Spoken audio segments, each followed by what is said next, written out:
students to tarnish the reputation of the Ashoka University. Niranjan.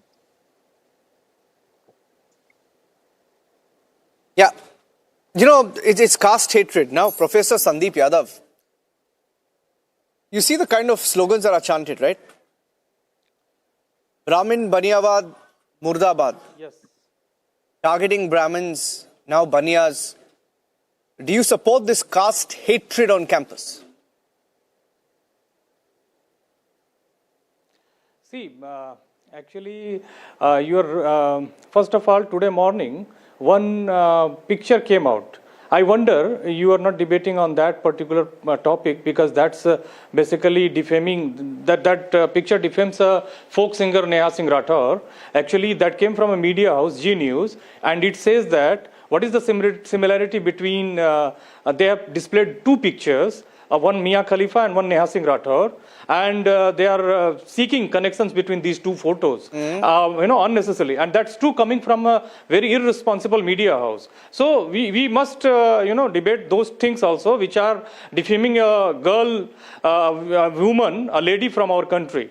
Second thing, our panelist said that the actions must be taken.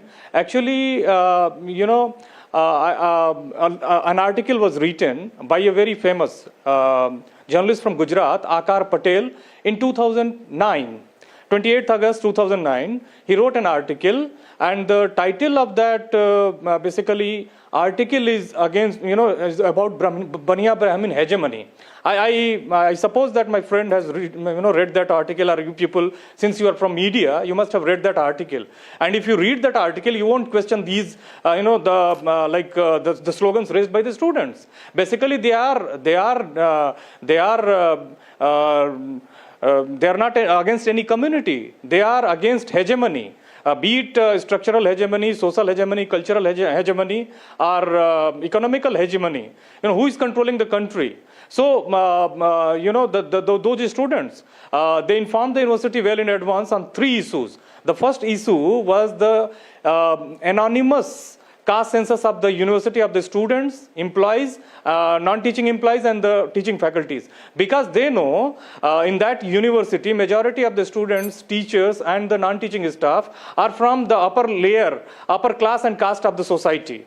So they must be facing the discrimination, especially the ethnic community students and the religious minority students, including the Muslims, Christians, and Sikhs. So basically, and the second demand of them was, that annual memorial, Ambedkar Memorial Annual Lecture to be conducted by the university. And the third demand was to, that university, if you fail to pay your fee on time, they stop your particular certain services of the university, like you can't join the this Google classes, mess, and libraries. So they are deprived of certain things when they fail to submit their fee on time.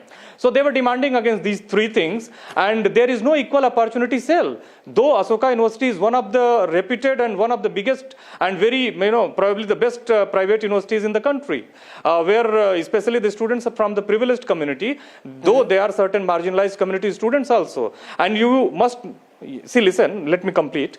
There are students also from upper caste, progressive mindset also, who are taking part in this protest. And second, the next point which I wanted to make, the first anti-Brahmin slogan was raised, a Brahmin himself. In 1161, Basavanna was born in Karnataka. He opposed his own, privilege. He denounced his own privilege. After that, many social reformers came, and they... I'm sitting in Karnataka. Let me tell you, Professor. Yes. Professor, I'm sitting in Karnataka, and I know about Basavanna. Please don't tell me the history of Basavanna, right? Let me tell you, it is amounting to caste hatred. I'm not telling you the history of Basavanna. It is nothing but caste hatred. Those... No, I'm not making... Since you are sitting in Karnataka, you must be knowing about... No, I am not denying. Yeah, I of course know, but I'm also not denying that, there is some sort of discrimination that is reported. We've reported that as well. There is discrimination, caste discrimination in some parts of India. I agree with that. But you will be lighting a fire if students on campus are chanting anti-casteist I mean, anti-caste slogans, anti-Brahmin slogans, anti-Baniya slogans, right? You can't encourage that, even remotely. Vinit Goenka, this is exactly what India has fought in the last 2 decades, 2 and 3 decades, right? We've said merit first, not caste They are first. saying what It's they're merit seeing. They are and not saying what caste they're first. witnessing. Vinit. Niranjanji, Ram Ram to all No, my co-panelists. no. Who's witnessed See, it? listen. Merit is consist of 3 things. Who has witnessed it? Merit is consist of 3 things. Opportunity. Sorry. Sir, the question is for me. Can I answer it, please? Who has witnessed it? Who has witnessed casteism? What are you saying?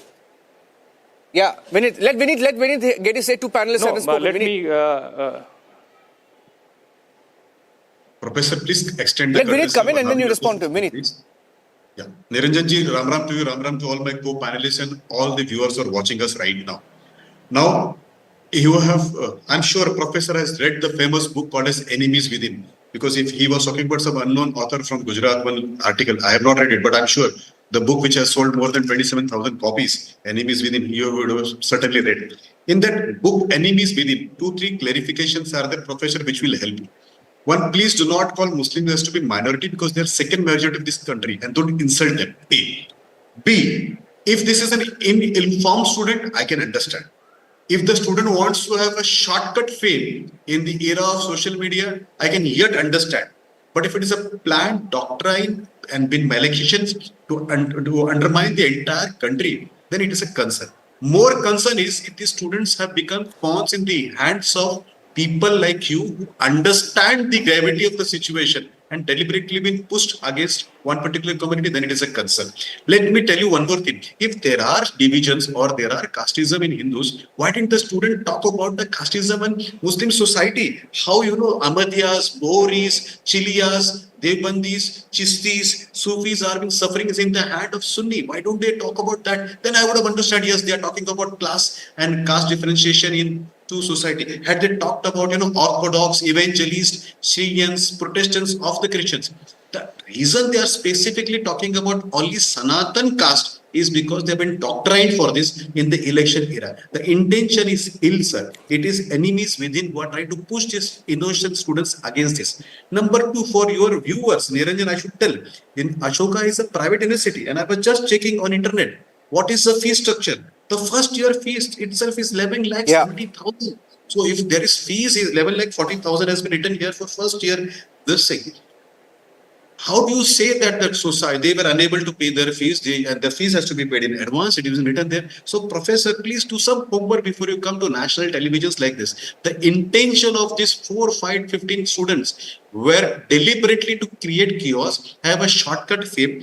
My advice through this channel to those students will be concentrate on your future, study well. And my also second request to Ashoka University should be identify those students, take whatever disciplinary actions which is mentioned in the manuals of the university. Number 3, to the SHO, station house officer of the relevant police station, is to invoke all the provisions where they are trying to create riots in the election era. All these rules should be done. So Professor, 1, if you know them, do not misinform them. They have a bright future. They are sharp students who have got selected into one of the good universities. Number 2, to the university, invoke all the disciplinary actions which are there. Number 3, to the SHO, take actions so that it creates an example to other students. And 4, Professor, please tell me how many castes Islam has and how many castes Christianity has? And do they ever speak about this? And do you ever speak against their ill treatments? For God's sake, right now, tell that. केवल सनातन में differentiation करने की कोशिश करो. See, listen, can you hear me? No, then see, Zubair, if they want the caste census, can I just get in a view of Zubair also, Professor? Professor, let me get in Zubair's view as well. And then you can respond. Let me get in Zubair's view. See, Zubair, if they want caste census, which is what some in the I'm saying if they want caste census, if these students want caste census and they want to do activism, then they should be activists. They should do activism outside campus, right?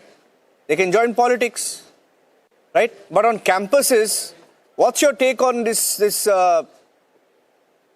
posh casteism on campus, right? Why don't you give them why don't you give them tickets to fight the 2024 elections? right? When they come to parliament, they'll have a say on whether the caste census should be conducted or not. बड़ा ही अजीब सवाल है sir आपका। आपने बात बहुत अच्छे से रखी, पर आपका सवाल बड़ा अजीब है। क्यों अजीब क्यों है सर? अजीब क्यों है? Am I audible? अजीब क्यों? ये पॉलिटिकल बैटलफील्ड है क्या? कैंपस या you're audible, but ये कैंपस जो है, कैंपस पॉलिटिकल बैटलफील्ड हो गया है क्या? नौजवान स्टूडेंट कोई आंदोलन कर रहे हैं, गवर्नमेंट के खिलाफ कर रहे हैं, गवर्नमेंट के साथ कर रहे हैं, कोई पॉलिसी के खिलाफ कर रहे हैं, सेंसस के लिए कर रहे हैं, तो आप उनसे कहेंगे कि आप वो आंदोलन छोड़ दीजिए, आप स्टूडेंट पॉलिटिक्स छोड़ दीजिए और आप पार्लियामेंट में आ जाइए। ये तो बड़ी बेतुकी सी बात है, और इस बात का मैं ज्यादा जवाब देना भी जरूरी नहीं समझूंगा, क्योंकि वो अगर पॉलिटिक्स करना है तो पॉलिटिक्स में डूब जाइए ना। बिल्कुल मुंह ना खोले। ये सूडो कैंपस पॉलिटिक्स क्या है? मुंह खोलना है, जिसको तानाशाही के खिलाफ मुंह खोलना है वो लोकसभा इलेक्शन लड़े, वरना मुंह बंद करके बैठे। ये तो बिल्कुल ही फैसिज्म और तानाशाही की तरफ बढ़ते हुए कदम है, और वो सवाल भी तानाशाही की तरफ से आ रहा है। खैर, दूसरी बात जो हमारे इसके पहले पैनलिस्ट कह रहे थे, ये कब से अलाउड है जुबैर जी, ये कब से अलाउड है कि जो यूनिवर्सिटीज जब से हमारे यहाँ संविधान है, तब से हमारे यहाँ आंदोलन करना अलाउड है। वहाँ पे कास्ट स्लोगन्स, जब से हमारा देश संविधान पे चलता है, इट अमाउंट्स टू हेट। ये हेट स्लोगन्स बोलते हैं इसको, हेट। ब्राह्मण मुर्दाबाद, बनिया मुर्दाबाद, ये क्या है? ये कैसे सपोर्ट कर सकते हैं आप? अच्छा सर, आपने बहुत अच्छा सवाल किया। ब्राह्मण मुर्दाबाद, बनिया मुर्दाबाद, ये हेट स्लोगन्स आपको दिख भी गए और ये सुनाई भी दे रहे हैं, तो हम सब भी सुन रहे हैं। किसी भी तरीके के मुर्दाबाद के स्लोगन्स नहीं लगने चाहिए किसी एक पर्टिकुलर कास्ट या कम्युनिटी या पर्सन को लेके, और यही हमारी लड़ाई रही है एक साल से कि महाराष्ट्र के जैसे प्रदेश के अंदर, जहां से मैं आता हूं, तकरीबन 500 से ज्यादा प्रोग्राम्स ऐसे स्टेज लगा के भाजपा विधायकों द्वारा किए गए, जहां पे मुसलमानों के नरसंहार की बात की गई है, जहां पे भाजपा के सिटिंग विधायक स्टेज पे आकर के मुसलमानों के, माइनॉरिटी के, क्रिश्चियंस के नरसंहार की बात करते हैं, तब ये हेट स्पीच कहा जाती है। एक भी ऐसा प्रोग्राम उनका रोका नहीं जाता है, एक भी हेट स्पीच उनकी रोकी नहीं जाती है, और अब ये बात पूरे देश और पूरे समाज को खराब कर रही है। हेट स्पीच के खिलाफ जब बात होगी तो फिर पूरी होगी। हम ये हेट स्पीच का अगर समर्थन नहीं करते हैं तो हमको पूरे हेट स्पीच का समर्थन नहीं करना होगा। हमारे एक साथी हमसे पहले ये कह रहे थे कि सनातनियों के बीच में ही क्यों कास्टिज्म की बात हो रही है, मुसलमानों के बीच क्यों नहीं बात होती है, क्रिश्चियंस के बीच क्यों नहीं बात होती है। तो वो साथी को हमारे थोड़े जानकारी कम है। देश भर में मुसलमानों की जो रिजर्वेशन की लड़ाई है वो ओबीसी कास्ट के ऊपर ही है। जिन कबीले, जो मुसलमानों के बीच कबीले जो बैकवर्ड क्लास के है, ओबीसी है, वो रिजर्वेशन की लड़ाई है। और आज भी हम या फिर बरेलवी में, आप हमारी सुन लीजिए, बताइए ना सर, हमें पता नहीं किस तरह से आप लोग पुलिस को टारगेट करते हैं, अमेरिका को टारगेट करते हैं, बताइए ना। हमारी लड़ाई ही है कि जो बैकवर्ड क्लास के मुस्लिम है, जो कैबिनेट पिछड़े हुए हैं, उनको रिजर्वेशन दिया जाए। हमारी लड़ाई ही वही है। कौन बात नहीं कर रहा है? मुसलमानों की रिजर्वेशन की कोई बात ही नहीं करता है। जो बैकवर्ड कम्युनिटीज है, बैकवर्ड क्लास है, उसकी हम बात कर रहे हैं। आपको किसने कहा कि मुसलमानों के बीच के जो बनिया, आप रिजर्वेशन पे घुमाइए मत, ये बताइए ना कि आपने कभी आवाज उठाई क्या कि बरेलवी? हम रिजर्वेशन पे घुमा नहीं रहे हैं, हम रिजर्वेशन पे ही है। हम मुसलमानों की रिजर्वेशन नहीं, हेट स्पीच पे बात करिए। अगर वो कहते रिजर्वेशन तो मैं आपके सामने खड़ा होता, जी भी खत्म खड़े होते साथ में। जुबैर जी, सर महाराष्ट्र में कोशिश के मैं आपको पूछ रहा हूं, सर आप नहीं खड़े हमारे साथ। उसके बारे में बच्चों ने क्यों नहीं बोला फिर, अगर वो बच्चे इतने ही जस्टिस कर रहे थे तो? जी सर, मैं जवाब आप आंख बंद करके दूध पिएंगे तो सबको, किसी को दिखेगा नहीं, हमको पता नहीं, इसीलिए मैं आपके सवाल का जवाब देता हूँ। सुन लीजिए रिजर्वेशन आप कह रहे हैं ना, विनती करता हूँ, सुन लीजिए सर। हाँ सुन लीजिए सर, चलेगा, सुन लीजिए, जवाब सुन लीजिए, समझदार आदमी है, जवाब सुन लीजिए। कास्टिज्म के कारण ऐसा अगर होता रिजर्वेशन तो हम भी आपके सामने खड़े होते कि हाँ रिजर्वेशन होना चाहिए, लेकिन बात ये है सर आप सुन लीजिए, आप जैसे लोग उनको बरगलाने की कोशिश कर रहे हैं। तो मैं आपको सवाल पूछ रहा हूँ,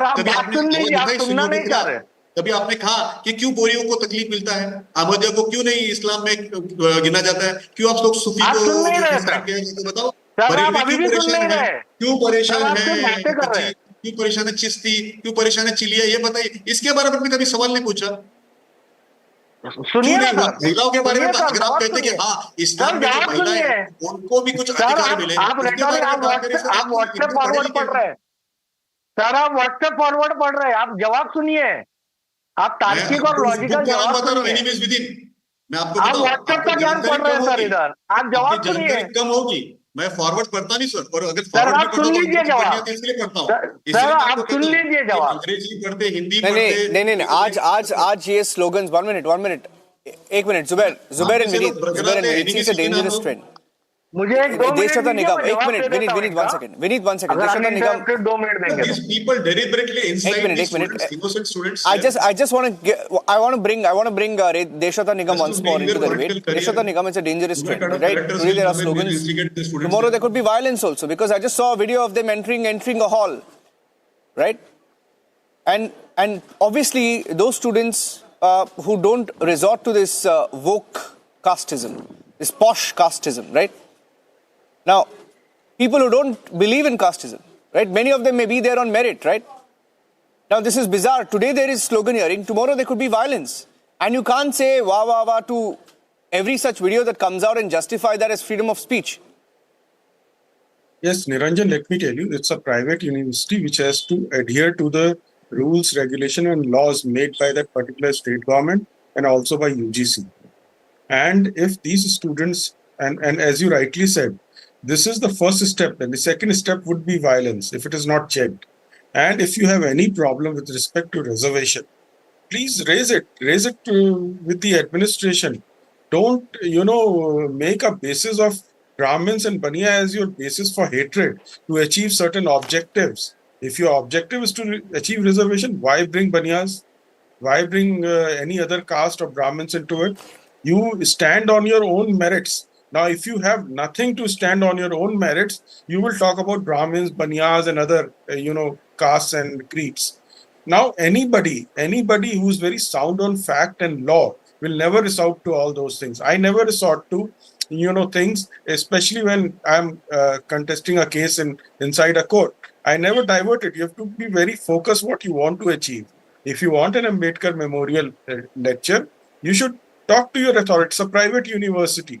It has to adhere to the rules. There are certain guidelines also available. Nobody's talking about guidelines. Vineet Goenka clearly pointed out through a book which I have read, Enemies Within. It's a wonderful book. All of us should read. Now, when such kind of things take place, you've got to be very careful. Who are the people behind it? Who are the enemies who are trying to instigate these students?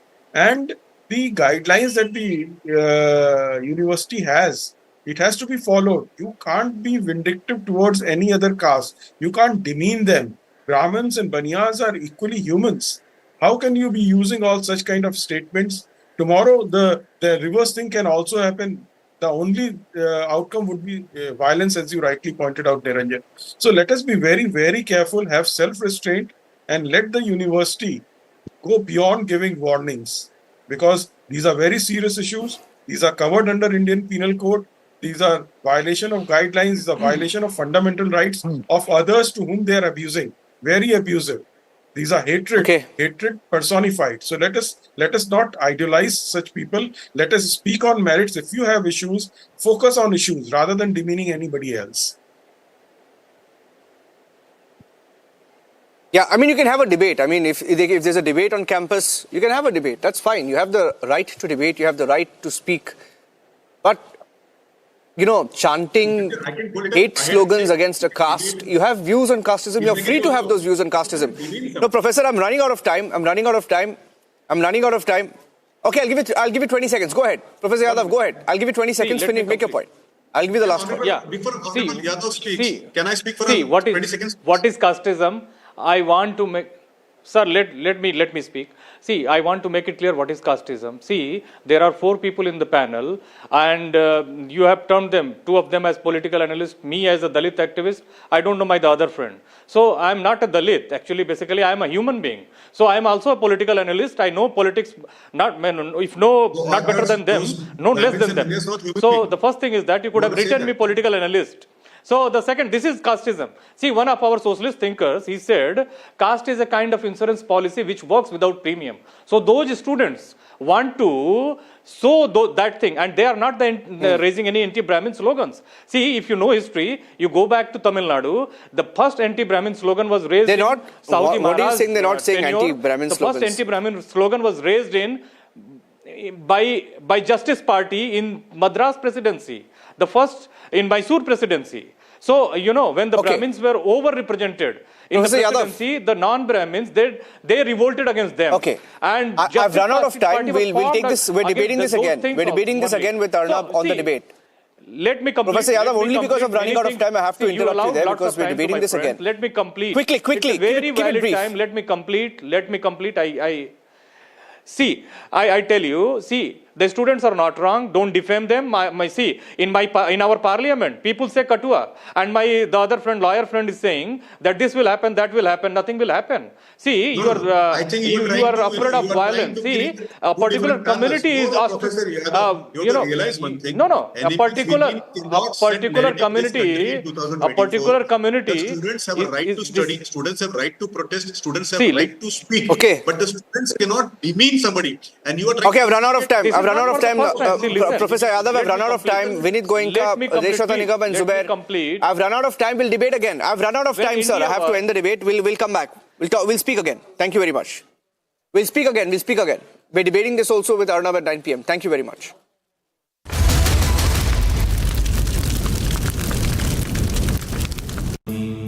Amity has been ranked India's #1 private university for the 11th year by India Today, a testimony to Amity's world-class education whilst imbibing values and sanskars in students.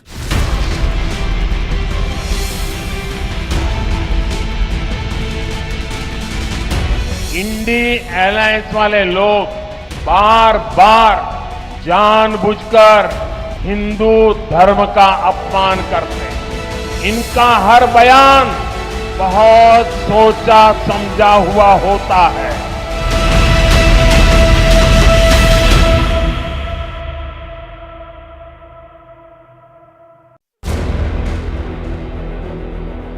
Days after Prime Minister Modi dialed Ukrainian President Volodymyr Zelensky, Ukrainian Foreign Minister Dmytro Kuleba is all set to make his first visit to India. This is the first time the Ukrainian Foreign Minister will visit India since the start of the Russia-Ukraine war. Standing here in Kiev, in front of Mahatma Gandhi's monument, I'm pleased to announce that this week I will pay my first ever visit to India. A few days ago, President Zelensky spoke with Prime Minister Modi. My visit will further strengthen our relations. Ukraine and India are two big democracies. I'm certain we are set to be good partners and friends.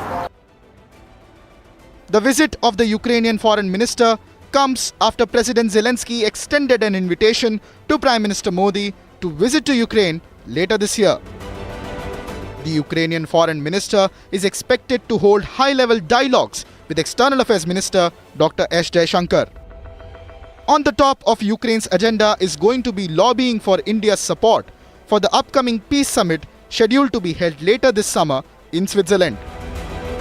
The peace summit is expected to build on the 10-point peace formula of President Zelensky that seeks complete withdrawal of Russian troops, release of prisoners of war, and a formal confirmation of the end of the war, among other things.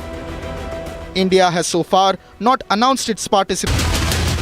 Trending burning question, powered by Reva University, Century Club Prime, AMNS, Acco Insurance.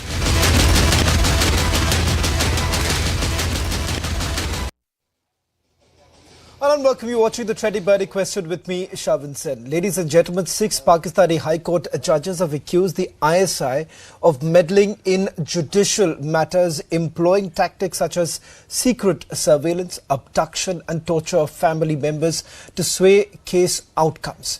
Now, these instances of alleged intimidation and coercion of judges relate cases involving former Prime Minister Imran Khan. Now, what's important to point out here is that first, you've had Imran Khan's supporters taking on the Pakistani army.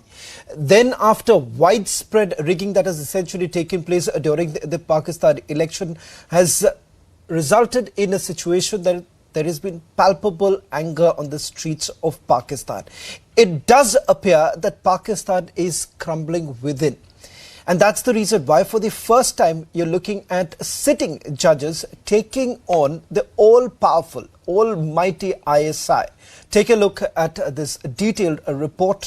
In fact, we're also putting out the details of the letter that has now been accessed by Republic TV.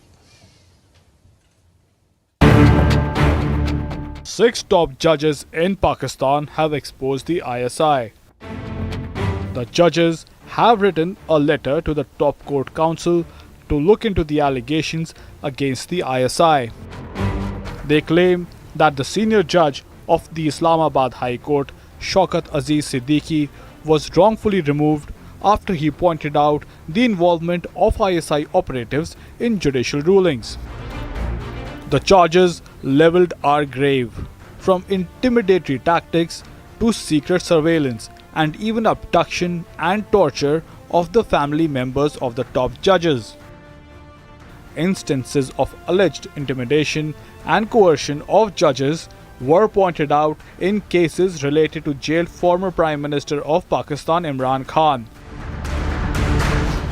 In the regular affairs of the High Court, 6 judges of the Islamabad High Court have written to the Supreme Judicial Council that is headed by the Chief Justice of Pakistan, Faiz Qazi Isa, and comprising of 2 judges from the Supreme Court and 2 from the High Courts. In the letter to the Chief Justice, they have alleged that the intelligence agency ISI is involving and interfering in the judicial matters. The letter makes a reference to the abduction of brother-in-law of an Islamabad High Court judge by armed men who claim to be ISI operatives. The ISI and Pakistan's military are yet to issue a response to the letter. Bureau Report, Republic TV.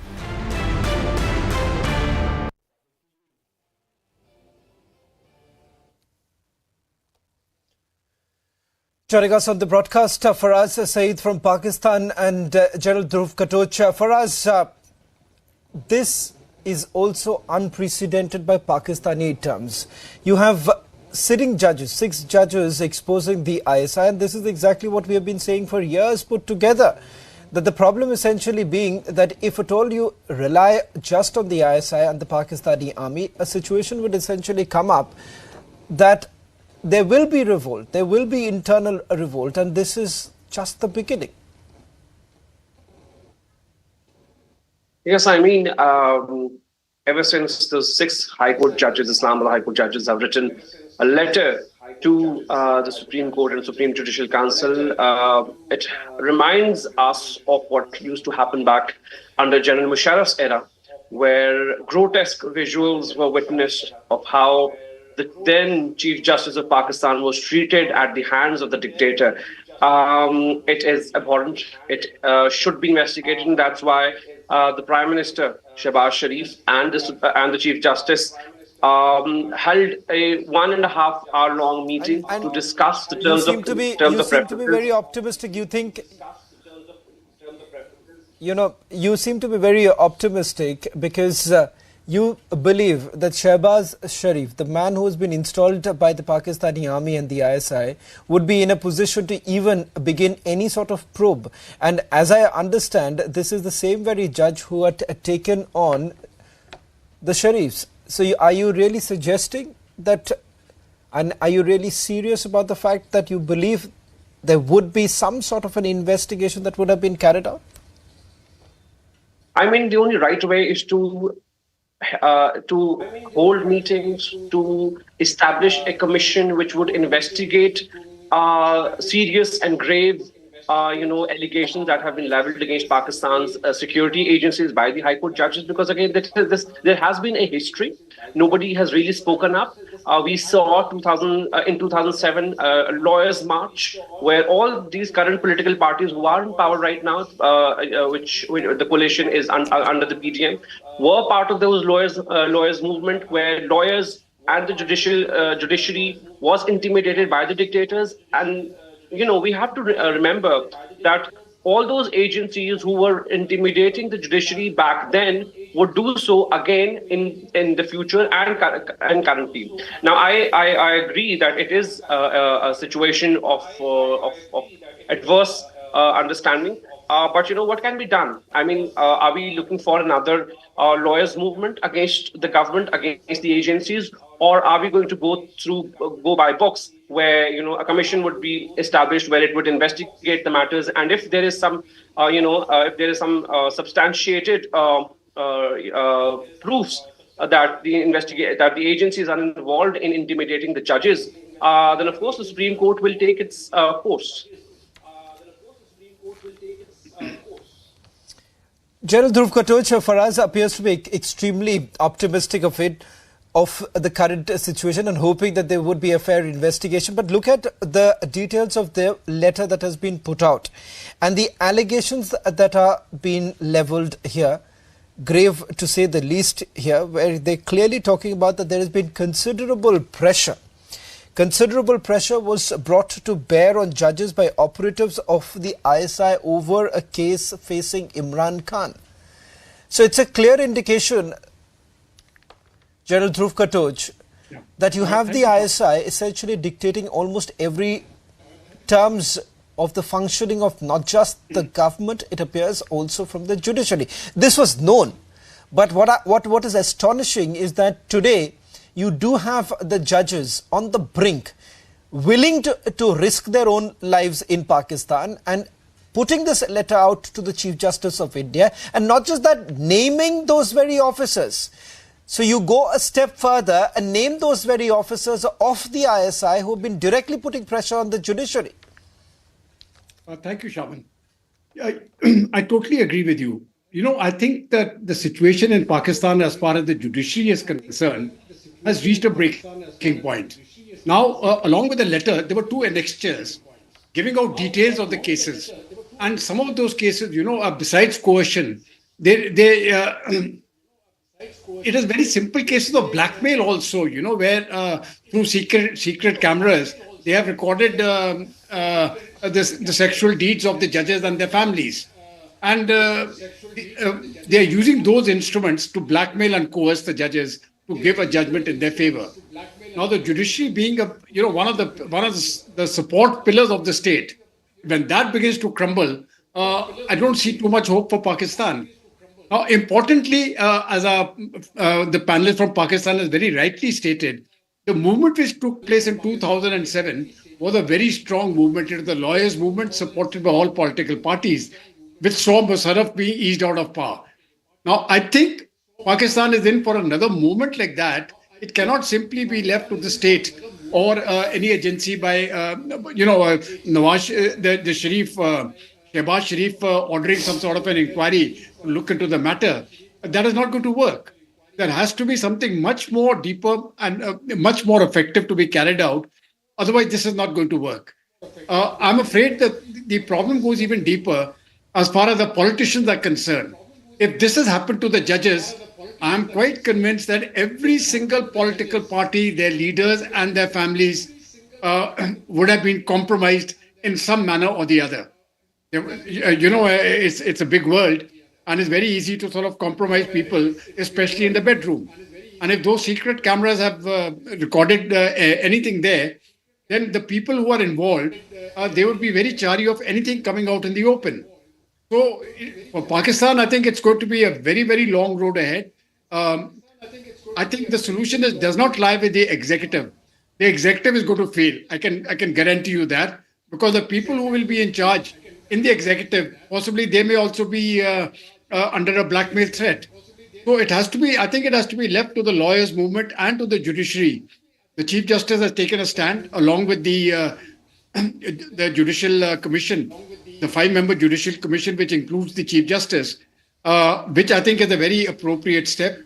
But ultimately, the people of Pakistan and the judiciary and or the legal system of Pakistan has to take up cudgels against the state, has to take up cudgels against the ISI. What is required is not so much the judicial getting a report on what has happened. It is making systems so that the ISI comes under some level of civilian accountability.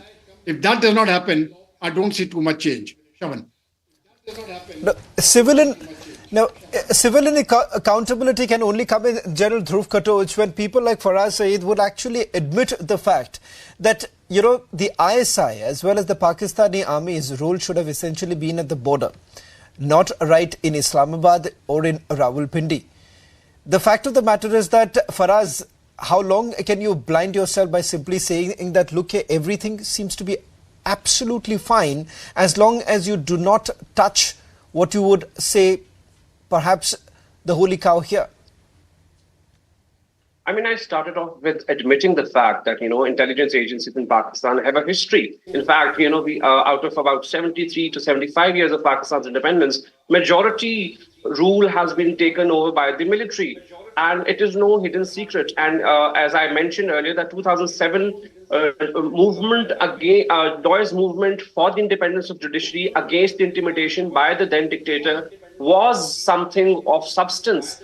When we talk about the intelligence agencies meddling into the affairs in political realm, I know it is a matter of great offense when we speak as Democrats.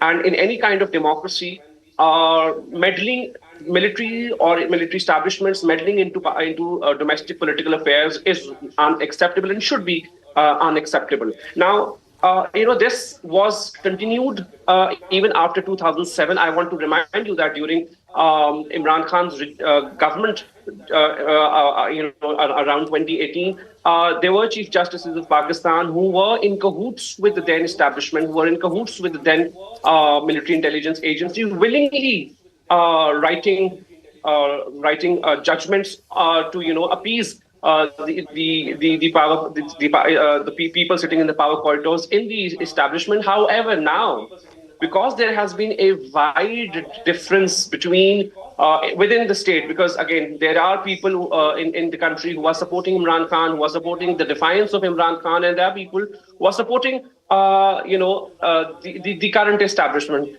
And now, because this 6-judge letter has risen out of nowhere, this is of significant impact because, again, it supports Imran Khan and PTI's, very narrative that, it is the establishment which is meddling into their affairs. Because, again, Pakistan has a history. Civilians, when it suits them, they accept their meddling. Civilians, when they are out of the power, they do not accept their meddling, and therefore they move against them.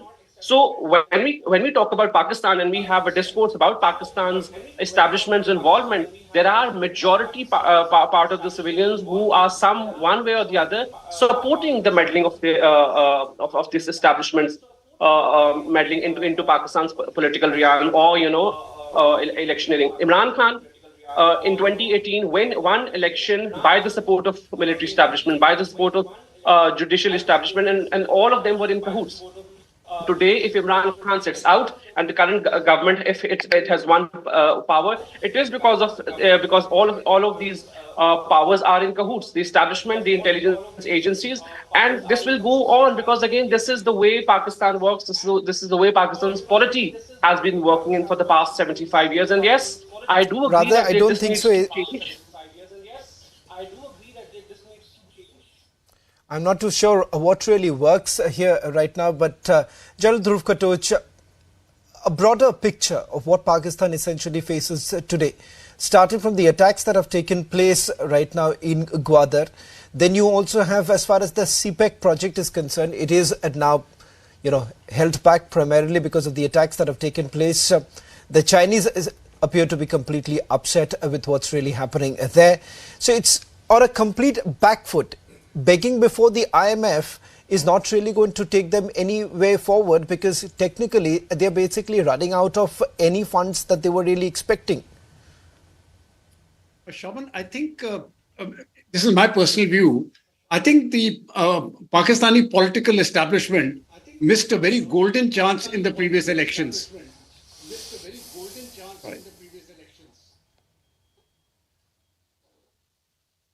They missed a golden chance in the previous elections because that was the time they had to actually stand up to the military. But unfortunately, what happens in Pakistan's polity is that the party which has got a chance to come into power, they actually tie up with the military. with the very same military whom they are criticizing now. And then they get into power, they're quite comfortable till 4 or 5 years later, they have thrown the door because for various reasons. So I don't see any hope as far as the polity is concerned, but they had an opportunity if they had stood up this time. If Shehbaz Sharif and the others had said, no, we will not accept power under these terms, and we will have the military out of political affairs, I think Pakistan could have seen a sea change. There would have been some problems initially, but that was a chance. I don't see that chance coming again in the near future unless another election takes place. But when we are looking at the larger, broader picture, as you mentioned, three aspects as far as Pakistan is concerned. One, their economy is in shambles. We all know it. Number two, the security situation is very, very bad. The CPEC is not going to go anywhere. I had made this statement about 8 to 10 years earlier. There are going to be very serious problems in the CPEC because they cannot handle the security situation. But besides these two, I think the more important one or the more difficult one is really getting the politics in order. Because if the politics is not in order, there is no way in which they can sort out the other two issues. So to sort out those two issues, you require politics. And the way the polity is there with the political parties actually aligning with the military, the very same military which we are talking about in the ISI, I don't see how that is going to happen. So let's face it, Pakistan is in for a long ride. If the people of Pakistan now get together and demand certain action, that has to be a mass agitation. But if that mass agitation again has to be politically led, so who's going to lead it? I think these are the questions which the people of Pakistan need to answer. Otherwise, the country is going downhill. Their own people are saying it's going downhill. And how to stop the buck actually lies not in the hand of the polity now. It lies in the hands of the people of Pakistan. Kavan. For us, the reality is this, as I was pointing out, that while General Dhruv Khatoj, was gracious enough to actually say that there was a golden opportunity missed, but as I say, that this appears to be a little fairy tale, hope that you would have a person like Shehbaz Sharif who's only trying to protect the legacy of or whatever remaining legacy of Nawaz Sharif and hoping that he's not put behind bars once again. So it was perhaps not even a starter that you would have Shehbaz Sharif really standing up against the Pakistani army. But for us, the reality is also this. Look at it. It's not what happened during Musharraf's time. Things are far more different than Musharraf's time even today, because right now you go through a bigger crisis. One, look at what's happening in Afghanistan. Your relationship with Afghanistan is also in doldrums. Your relationship with India perhaps will also never improve for a very simple reason, because you're still fixated about something that has gone, actually was never yours. And for us, the unfortunate part is that the civilian that you're basically referring to, they too have been radicalized to such an extent where they essentially believe that only if they go on narrating the case story will only they be able to survive in Pakistan. And that's where the problem is, because your priorities seem to be completely, completely lost out. You're right. There were times when even local civilians used to celebrate whenever a military dictator used to impose the martial law.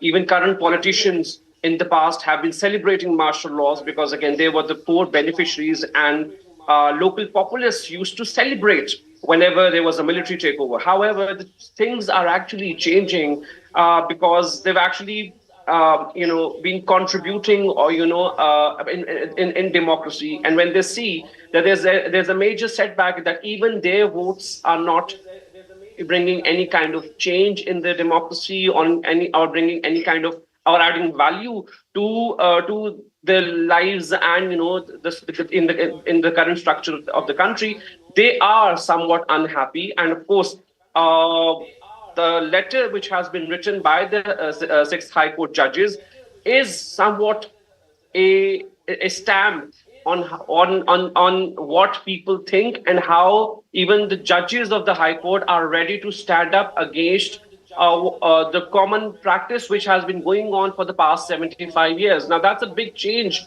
that I see that is in effect. And of course, if we go into the same direction, I'm sure there's going to be a major change. Now, as far as Pakistan is concerned, it has uncertain borders. It has an uncertain relationship with India, Afghanistan, Iran, China. It has been friendly relationships for over past 75 years because it has supported both economically and politically and of course socially. And it has one belt, one road going all the way down into the Gavada. The point is, one way I see that why CPEC will not fail, because it is not the Chinese, it is not Pakistan's project, it is a Chinese project, and One Belt, One Road is China's project of soft expansionism, and it will not fail because again it is in their interest and it is not just Pakistan's interest. Pakistan's interest just aligns with the Chinese interest. Therefore, the success of CPEC is very much fundamental even to the Chinese themselves. Secondly, we also want to highlight, few important statements that have come out from the Pakistani government in the past couple of days. The Foreign Minister of Pakistan, Ishaq Dar, has said, we need to trade with India, and for that we need to settle our territorial disputes. So that could have been, we're taking the hint that the government is ready to sit on the table and sit with India and at least settle or pause Kashmir issue, so at least we can start friendly ties or at least begin trade and talk something else except for Kashmir or geopolitical issues. So I mean, there is a change, not a radical change, but a slow and steady change that has been witnessed over the past 20 years, and especially this government, which has established a commission to investigate the matters and not just whitewash or just set aside that how the intelligence agencies can.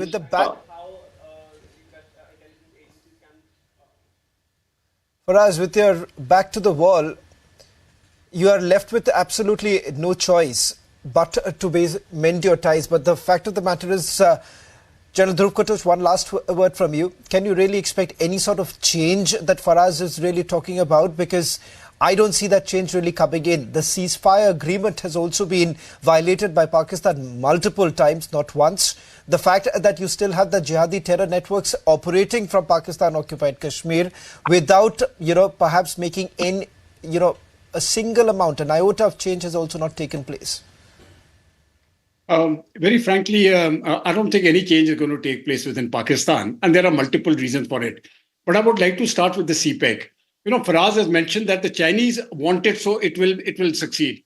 You see, it doesn't really matter what the Chinese want. It is going through Pakistani territory. So if it is going all the way from, from the Karakoram Pass all the way down to Gwadar, that is what the BRI is, as far as the CPEC is, as far as part of the Chinese BRI program. Well, it is going through Pakistani territory. And both Khyber Pakhtunkhwa, all three, Gilgit-Baltistan, Khyber Pakhtunkhwa, and the Gwadar portion, as far as Balochistan is concerned, is under terrorist violence. So I don't see, the security forces don't have the capacity or the capability to quell this sort of uprising. So that is going to be a non-starter. CPEC will not work, despite the best intentions of both the countries. As far as the other issues are concerned, you see, unless they sort out the political mess they are in, nothing else will work. And each political party will have to have a change of heart. That means they will have to tell the army, we will not align with you. But to get to the position of power, to get to the post of the prime minister and to get to the loaves of office, they very conveniently side with the army. And when they are out of it, they will criticize the army. It's not going to work. So even Imran Khan, when he came to power, it was the army which pushed him to power.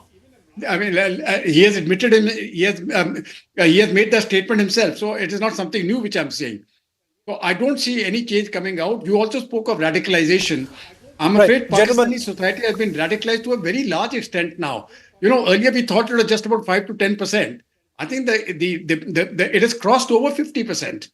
And with that level of radicalization, I really don't see any hope for good relations between the two countries. That is not going to happen. India will not compromise its own internal interest unless Pakistan stops cross-border terrorism.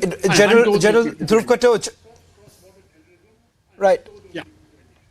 Well, in fact, it does appear that they've reached the threshold, and that's the reason why when you see 6 sitting judges writing about the Pakistani ISI, that to the Chief Justice of Pakistan, it seems that they've reached the threshold.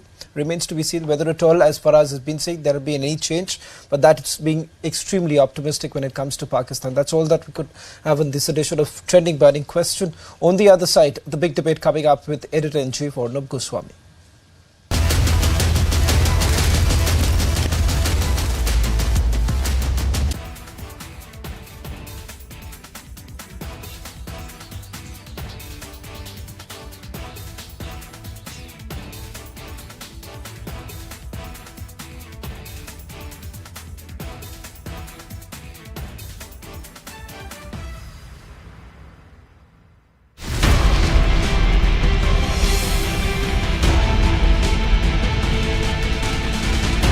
INDI alliance वाले लोग बार बार जानबूझकर हिंदू धर्म का अपमान करते हैं। इनका हर बयान बहुत सोचा समझा हुआ होता है।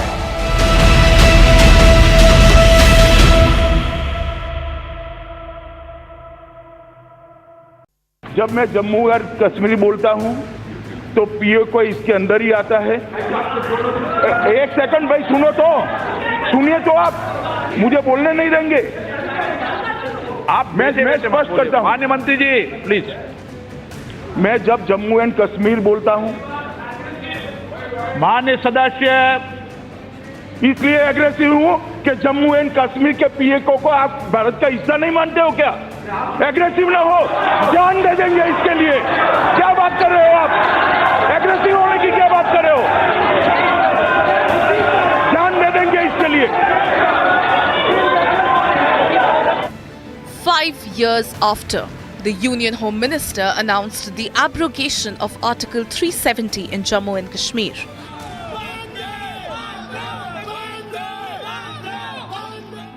The centre is now likely to take yet another major decision for Jammu and Kashmir.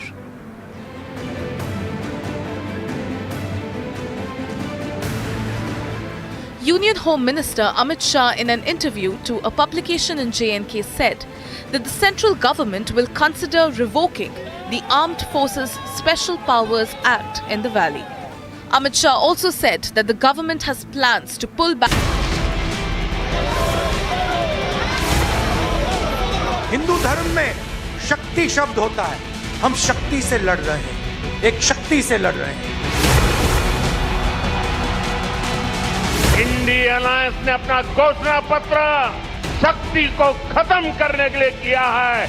मैं इस चुनौती को स्वीकार करता हूं और मैं इन शक्ति स्वरूपा माताओं बहनों की रक्षा के लिए जान की बाजी लगा दूंगा।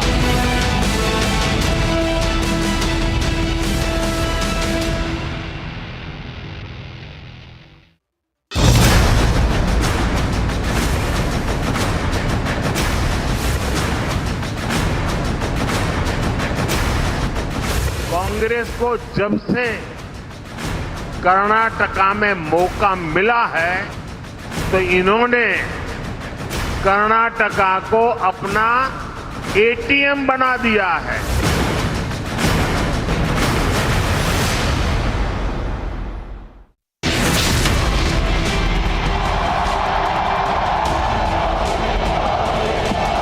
दुनिया की सबसे पुरानी भाषा तमिल भाषा हिंदुस्तान की है।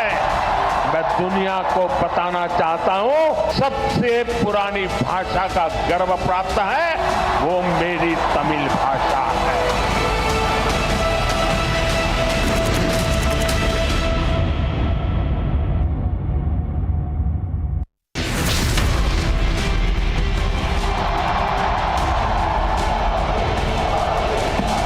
डीएमके और Congress two sides of the same coin है। डीएमके और कांग्रेस का मतलब है बिग करप्शन। डीएमके और कांग्रेस का मतलब है one family rule.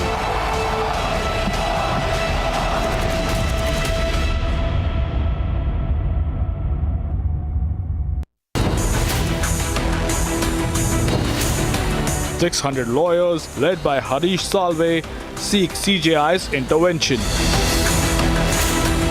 PM Modi calls out attempt to browbeat and bully.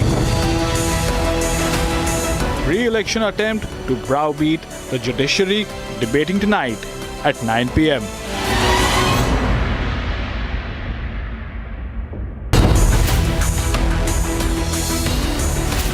More legal trouble for Kejriwal. ED gets 4 more days to grill Kejriwal. Why is US interfering in Indian matters ahead of polls? Debating tonight at 10 p.m.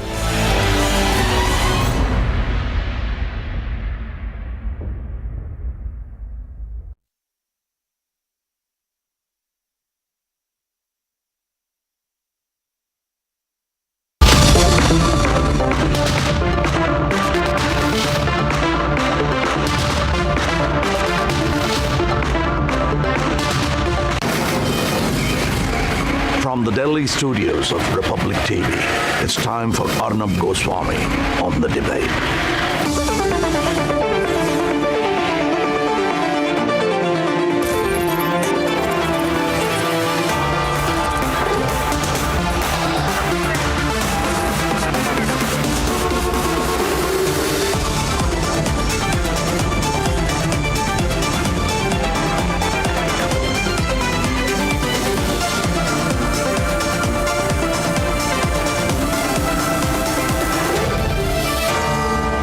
Arnab Goswami on The Debate at 9, presented by Amity University, powered by RP Sanjeev Goenka, Century Club Prime and Policy Bazaar, co-powered by Belkolu.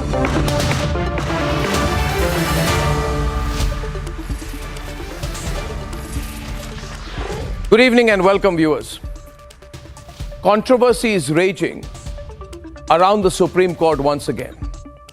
So much controversy around the country's highest court all the time is not good. And most unfortunately, all this controversy happens every time on the eve of every election, especially the general elections. And the Supreme Court of India is willy-nilly dragged into political issues, and that's not good either. It's very bad. I've always maintained that it is wrong to use the Supreme Court rooms to fight political battles. But it happens all the time. And now it's getting very intense, the political controversies around the Supreme Court. 600 lawyers saying that there is a concerted attempt to surround the Supreme Court with pressure tactics. Pressurize the courts, to smear the courts. And with all of this happening, with the hashtag Supreme Court controversy, we must address this burning issue. What are these political parties fighting about?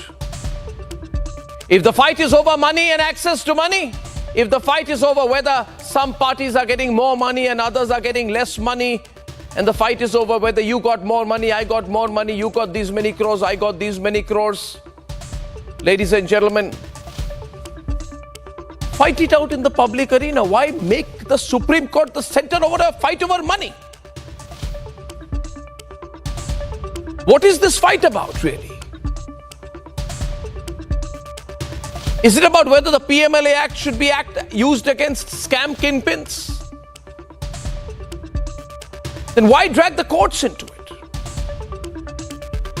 Were other people like Naresh Trehan or Jet Airways or Wadhwans of DHFL who are accused of grave misdeeds themselves not held under the same laws?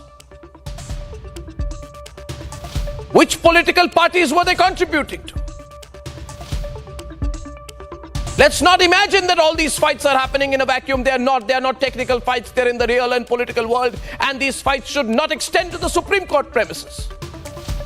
The courts have said, of course the courts will say that their shoulders are broad enough to absorb any kind of criticism or pressure tactics. But can the courts themselves deny that such tactics are being made?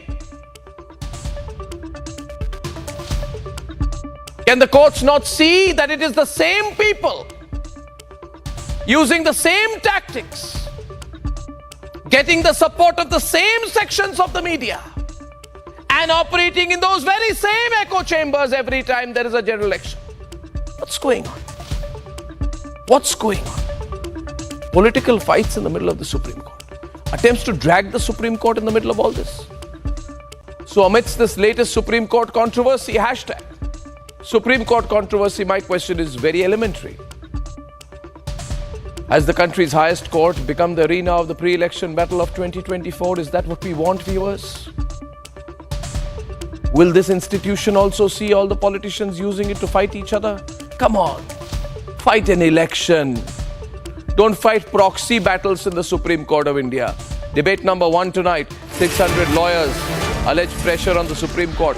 Prime Minister calls out the attempt to browbeat the courts. That's debate number 1. Huge hashtag Supreme Court controversy. Debate number 2 tonight. The United States of America is backing the AAP and Congress openly. Ladies and gentlemen, I think we should also start openly talking about what's happening to Trump. Debate number 2 tonight. Debate number 3. Posh Castism. Posh and reverse Castism in one of India's most expensive campuses. What an irony. Debate number 3. And here are the headlines this Thursday evening on the Debate Tonight.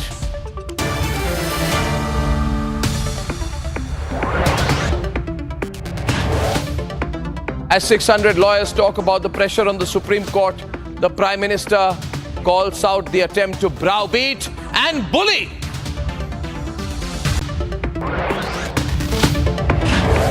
Meanwhile, big setback for Kejriwal as the Delhi court extend custody by 4 more days in connection with Liquorgate. The United States of America tries to lecture India, calls for transparent processes on Kejriwal's arrest and also backs the Congress party's fight on the account freeze issue.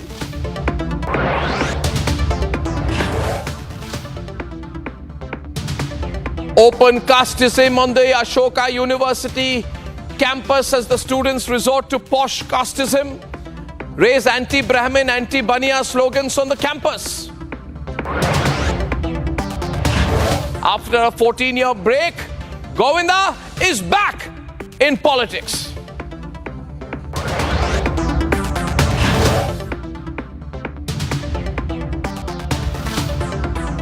And Mohua Maitra confronted by Republic Bangladesh, she avoids the Enforcement Directorate summons.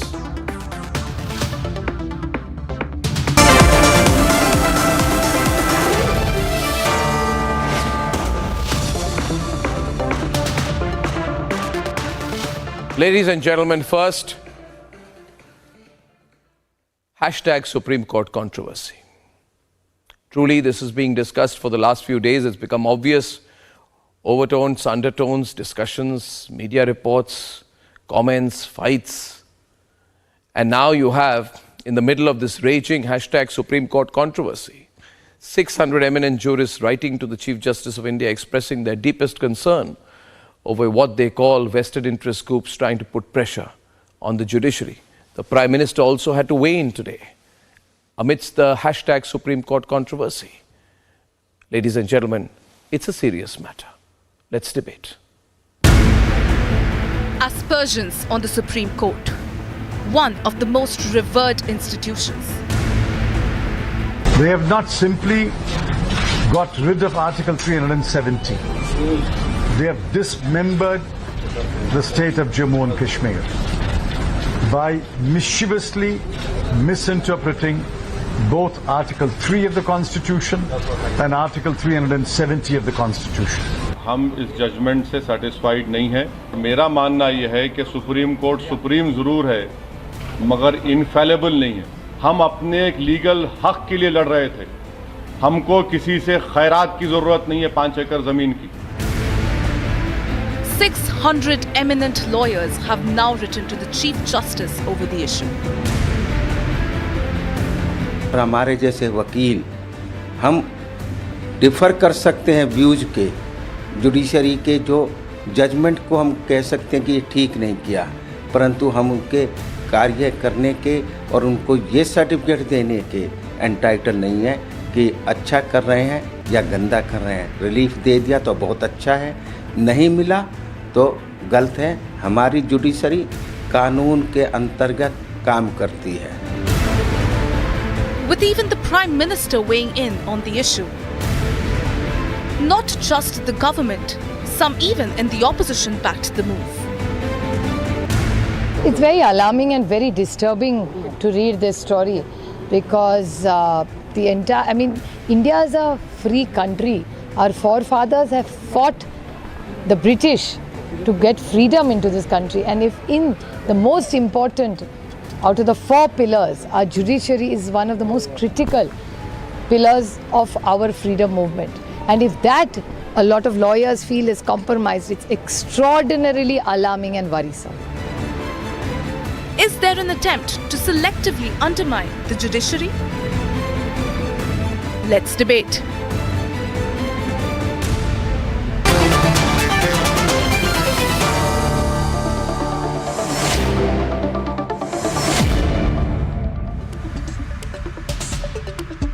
First of all, I would like to begin by saying that this is a very serious matter. Nobody even likes to use a hashtag like this. I mean, Supreme Court in controversy, controversy around Supreme Court, hashtag Supreme Court controversy, but it's become a fact.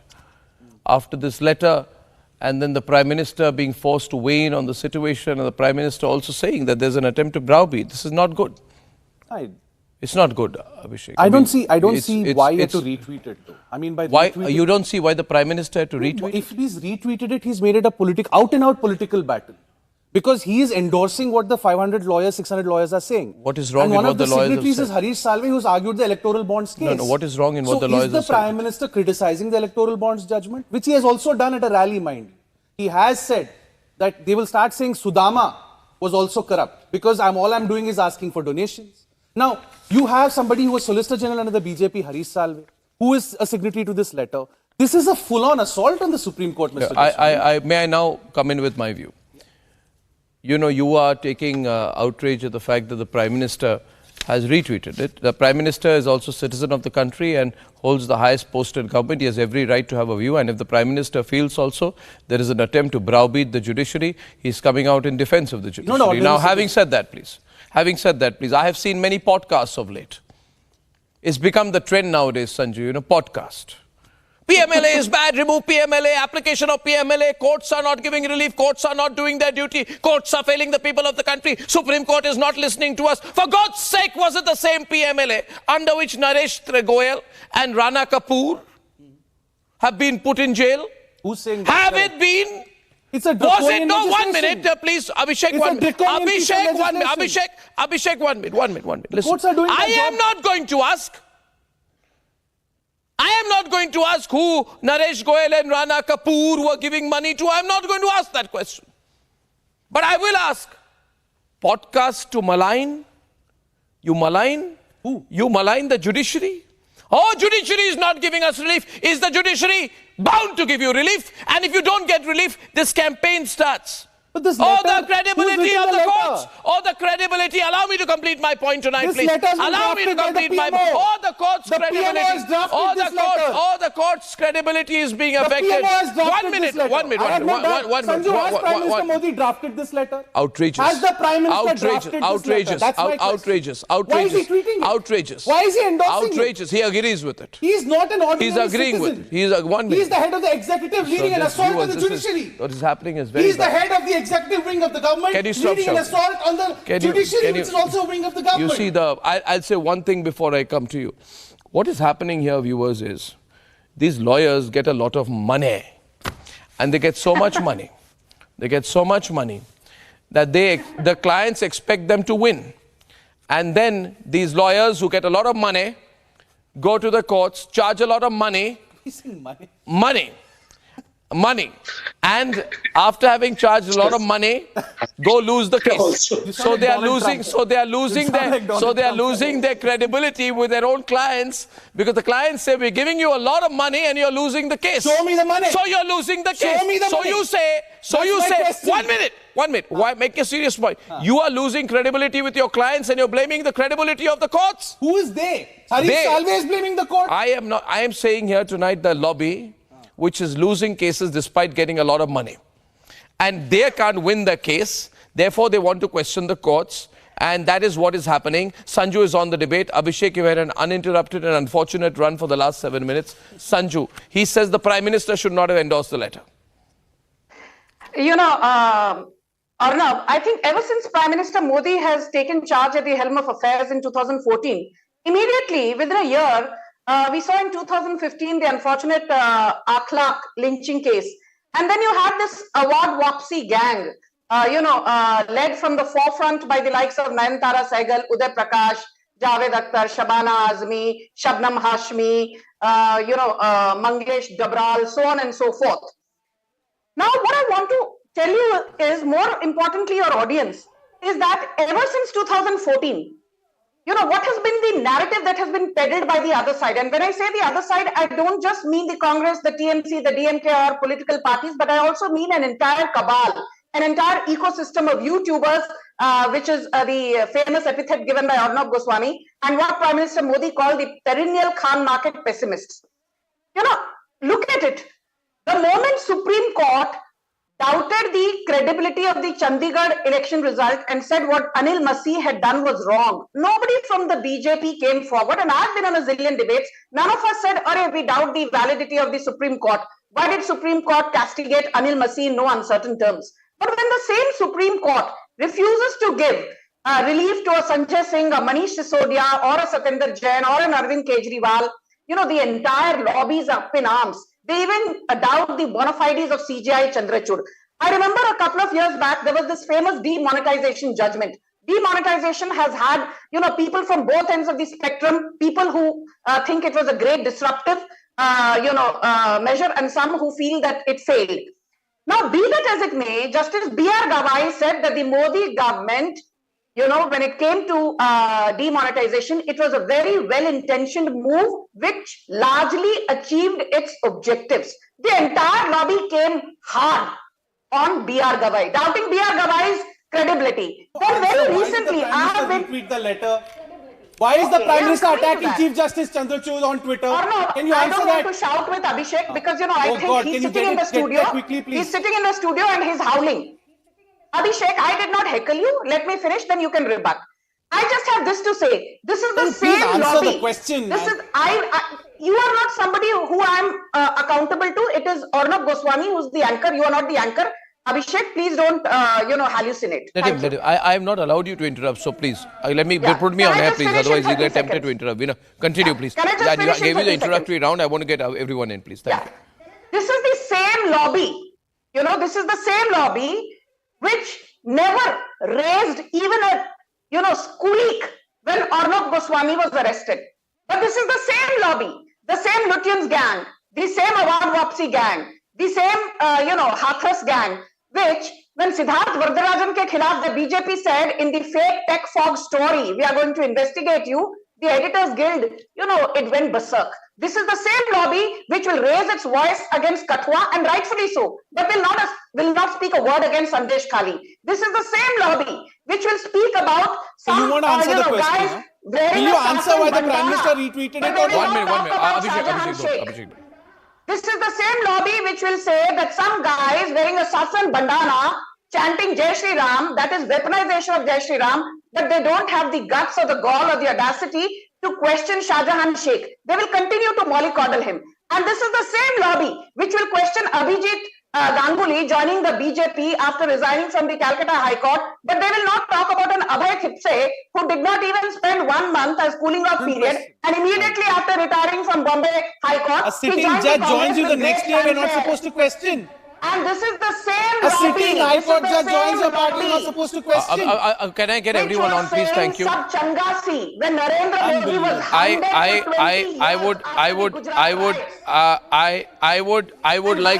would like to quote the following people. 20-year imprisonment sentence. I would like to make the following quote. Why Adish? You have to mention this, Arnab. There was an entire lobby which said that Sanjeev Bhatt was wrongfully incarcerated. Today, the court has clearly said that in the narcotics case, Sanjeev Bhatt is due for a 20-year imprisonment sentence.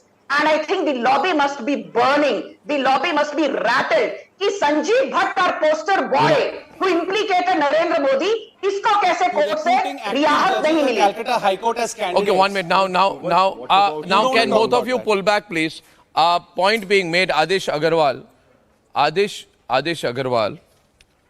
who is with me on the program today.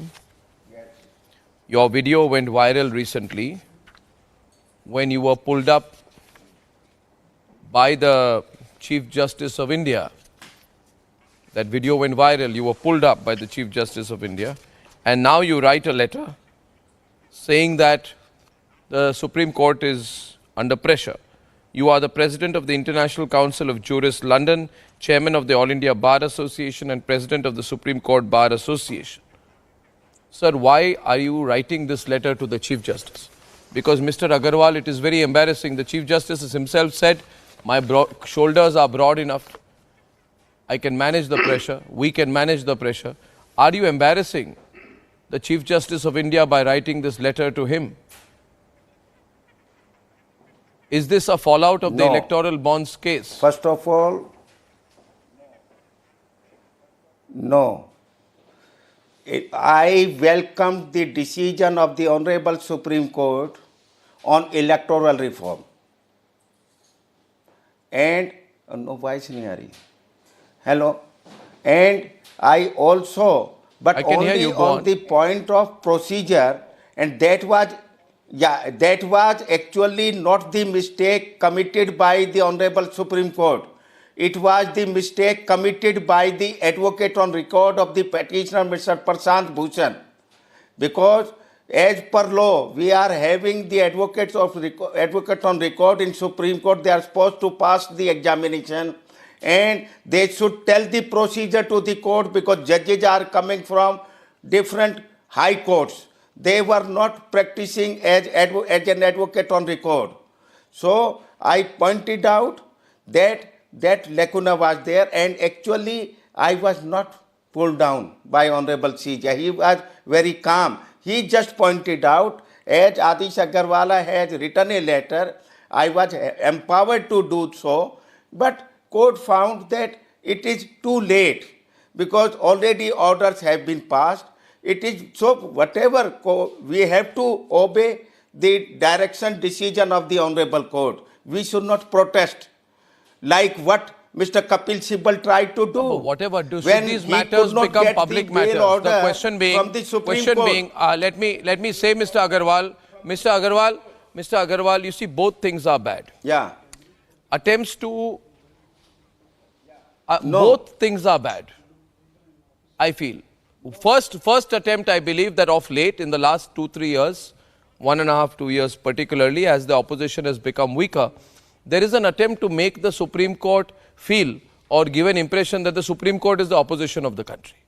There is an attempt to say, you are the guiding star, you are the light, you are the hope, you are the beacon, you are the road, you are everything. There is no opposition, only you can save us from the Narendra Modi government. There is this feeling. I'm being very clear about it. And that is bad.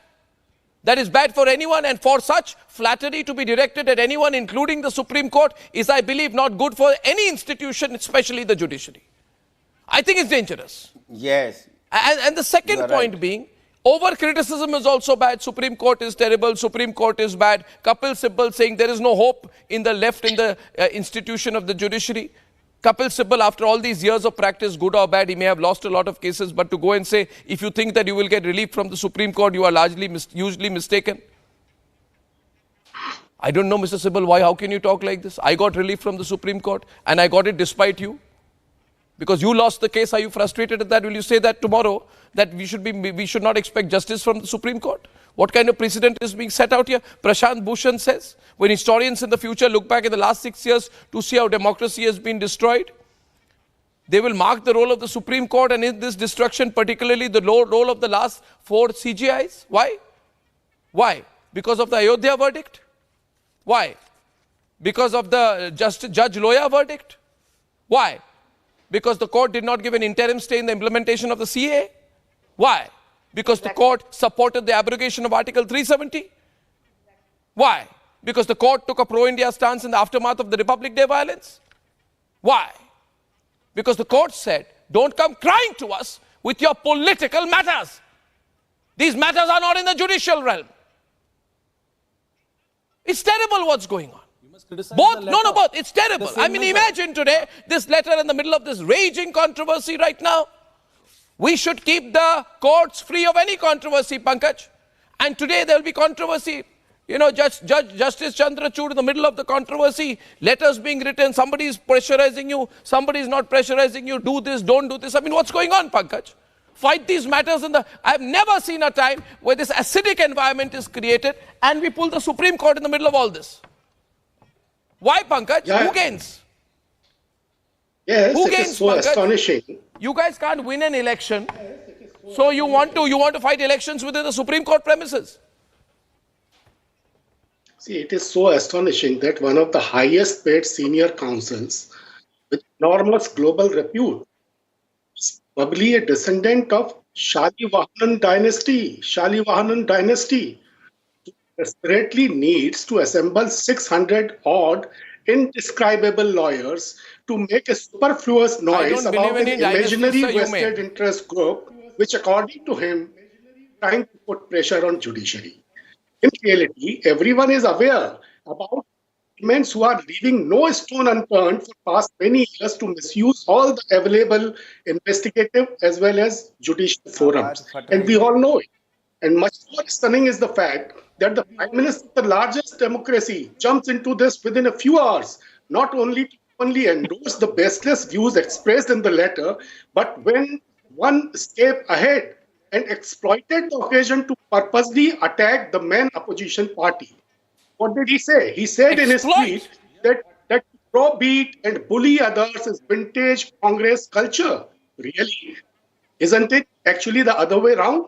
Ask anyone, and she will tell you how deep the roots of crudeness of intimidation and rowdiness have gone in past 1 decade. Prime Minister is not right. And Your he says Congress that party 5 even decades ago, doubted Congress had called the for a surgical committed strike of judiciary. 2016. Indira Gandhi never ever called for a committed judiciary. When in Keshwanand Bharti case, the Supreme Court ruled that Parliament's right to amend the Constitution didn't include the right to tamper with its structure.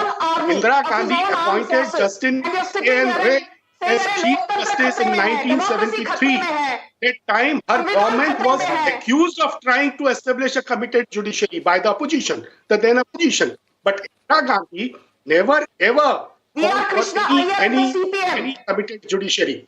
The letter by these 600 lawyers say a vested interest group trying to put pressure on the judiciary and defame courts on the basis of frivolous logic and stale political agendas. That is a classic example of committed judiciary.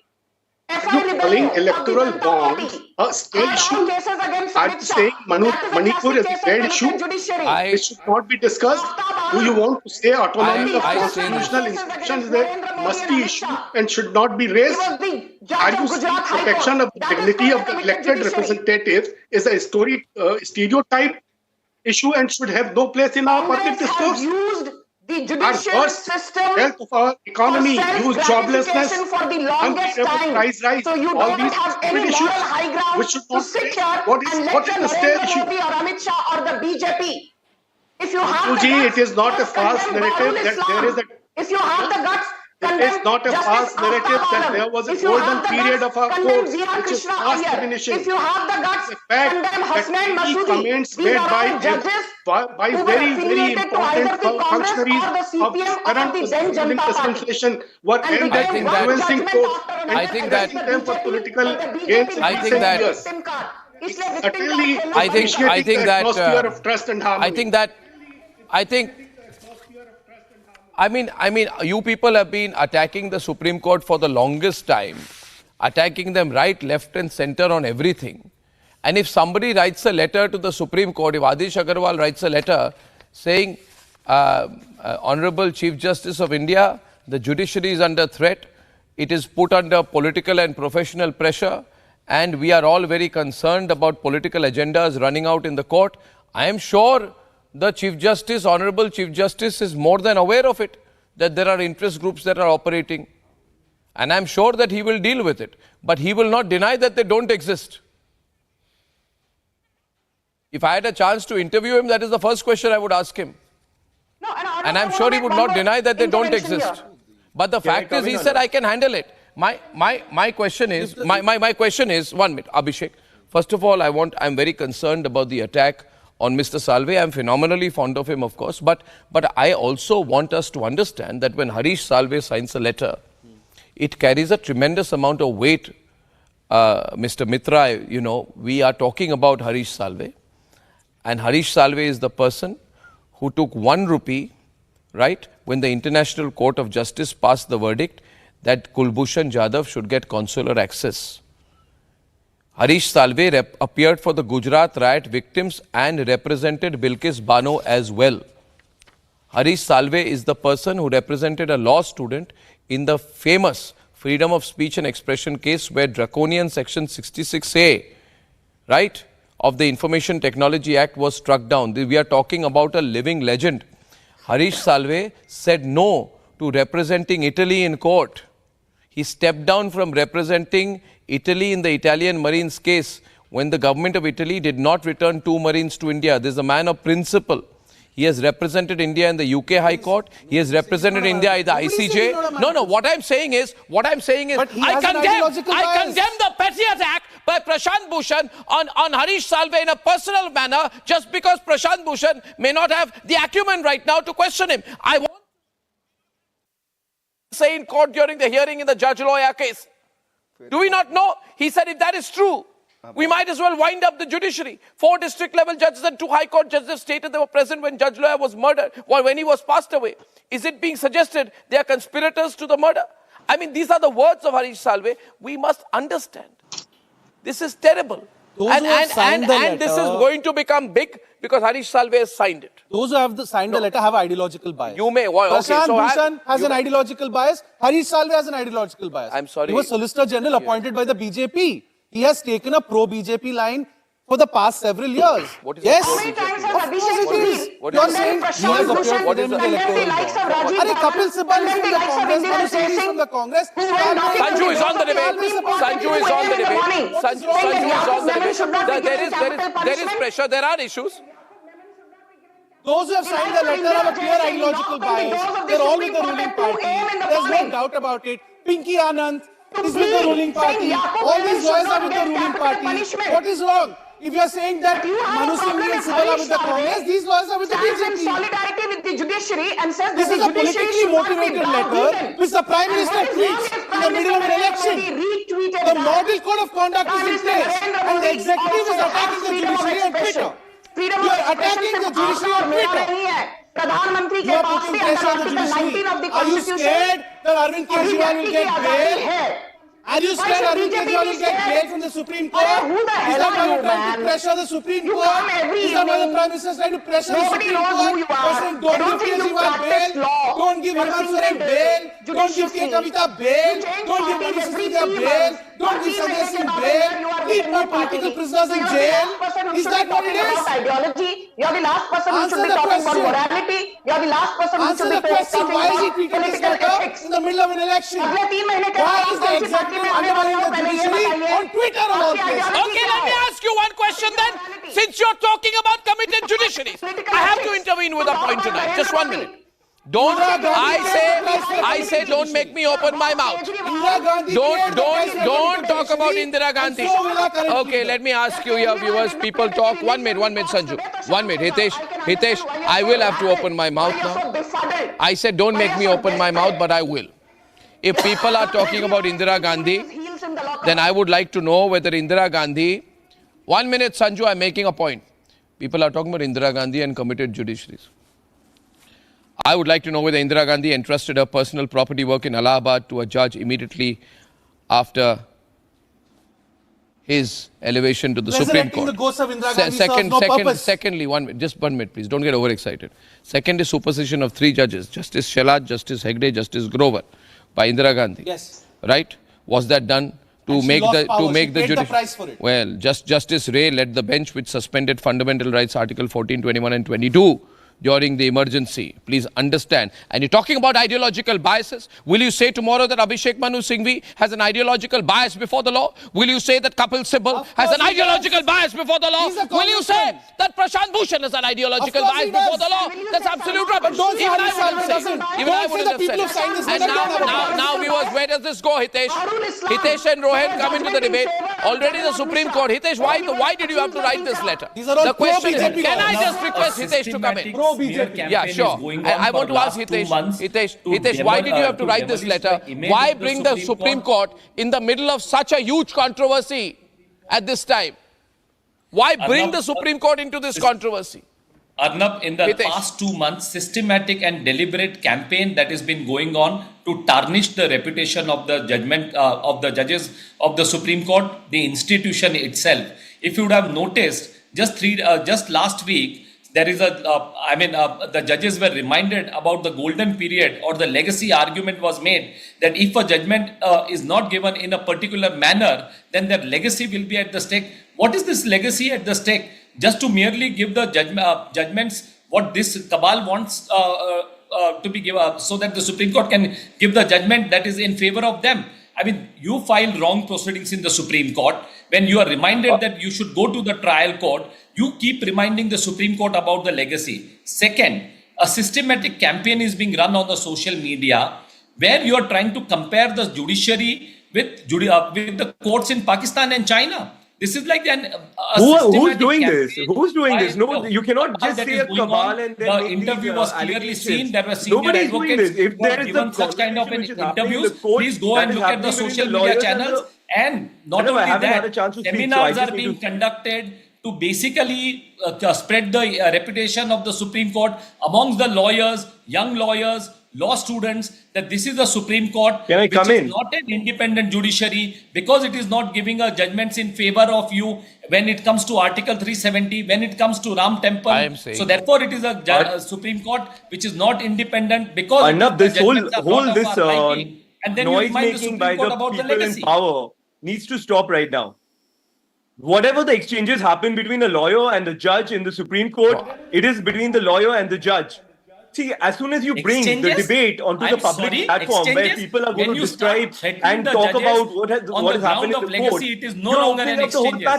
Anybody can say anything. This is not an exchange in the courtroom. The man who's the Bar Association president, he was the one who broke all protocol. He wrote a letter to the President of India saying that the judgment on the electoral bond, it was wrong. This should be taken back. Well, that is the not people the in this, whoever has given the bonds adopted a judicial remedy. After the Supreme Court you have not got the remedy in your I am not a lawyer here, but this is the basic courtesy which I think went out of the door. This opened the can of, nobody criticized the Chief Justice. Worms, where the President of the Bar Association is blaming the Supreme Court judgment and writing to the President. It is very simple. There is a simple playbook at the play. The court is independent until it rules in their favor, or else everything, but outside of that, there is nothing we can do. Must be questioned. And for us to not to go to the court is taking away that one last resort we have for going to the public with an open and an even playground.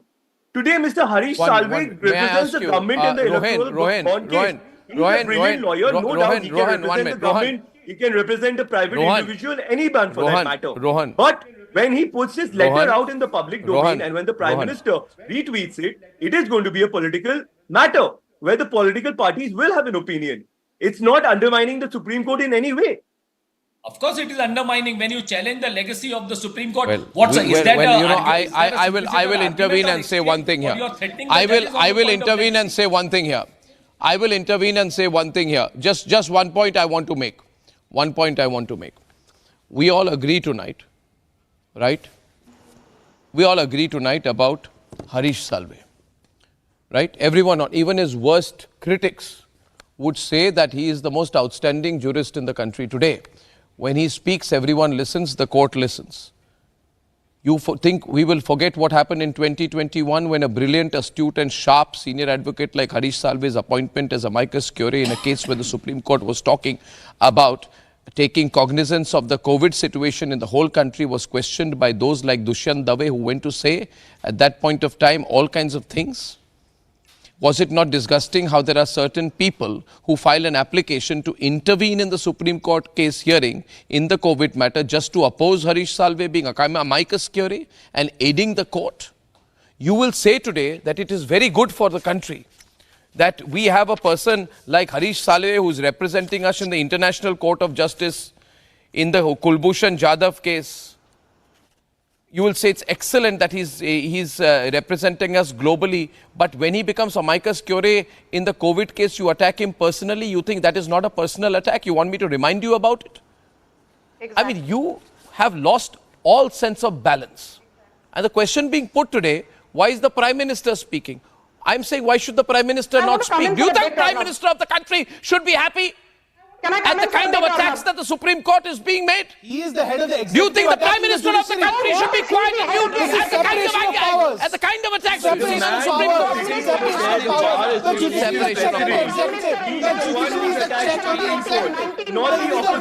Terrible what's going on. Terrible. Attack the Supreme Court of India. He's the one who wrote a letter to the President of India superseding the Supreme Court judgment and saying that the Supreme Court has to be stopped. He's the one. He's sitting right there. He's defending the government. After that, what is the fair? What is the open list out there? He's the one who opened this can of worms. The moment Prime Minister endorsed what Harish Salve and 500 plus other lawyers said, आप लोगों को पेट में दर्द होने लगा. And by the way, let me just tell you, of course होगा, क्योंकि politics है, हम लोग politics में हैं. Politics में, if we are in politics, we are going to speak up. If the Prime Minister is going to make a political point, he's going to say that the Congress has taken advantage of the situation. When the Congress is not in power in the country, obviously the parties or opposition parties are going to report and rebut that. That is the politics of India. That is where it is. That is what. Or left dispensations and went on to become either Rajya Sabha members or were elected from Lok Sabha. So Mr. Ranjan Gogoi, Arnav, let me remind you, Mr. Ranjan Gogoi and three of the other judges in 2018 went to the press saying that the appointments of the judges who are hearing the court cases is wrong, especially in the Mr. Justice Boya case. I think I would like to read from the letter. Rohan, I would like to read from the letter. I would like to read from the letter. I would, and I'm getting an extraordinary amount of support for Harish Salve tonight, which only reminds us about the stature of the man. Now, Hitesh Jain and Abhishek and Pankaj will be brought into the debate because they've been rather quiet along with Adish. The letter says, this interest group operates in various ways. They create false narratives of a supposed better past. Oh, times were better earlier. The court situation is terrible now. Golden period of the courts contrasted to the terrible situation now. These are nothing but intentional statements made to sway court decisions and to embarrass the courts for certain political gains. Implication being that if the courts do not give an interim stay in the implementation of the CA, which I think they are good in fact, I don't think that is a matter that should have gone before the courts because these are matters of policy that the government, the elected executive of the day has complete control of. My question here is, my question here is that there's an attempt to say, oh, if you do not give us an interim stay, remember, we can put out a lot of podcasts against you. We can put out a lot of articles against you. We can put out a lot of editorials against you. We'll put out articles in websites against you. We'll besmirch you. We will make blasphemous comments against you. We'll put pressure on you. We'll try and tarnish your legacy. At the end of your judicial career, we will make life terrible for you. This is a form of blackmail. This letter is just rhetoric. Hitesh, no facts. Hitesh has written the letter. No proof. No facts, no proof. They are signatories. They have written the letter. No cases are. Tell them. Hitesh is responding. Be quiet. Be quiet. Don't be.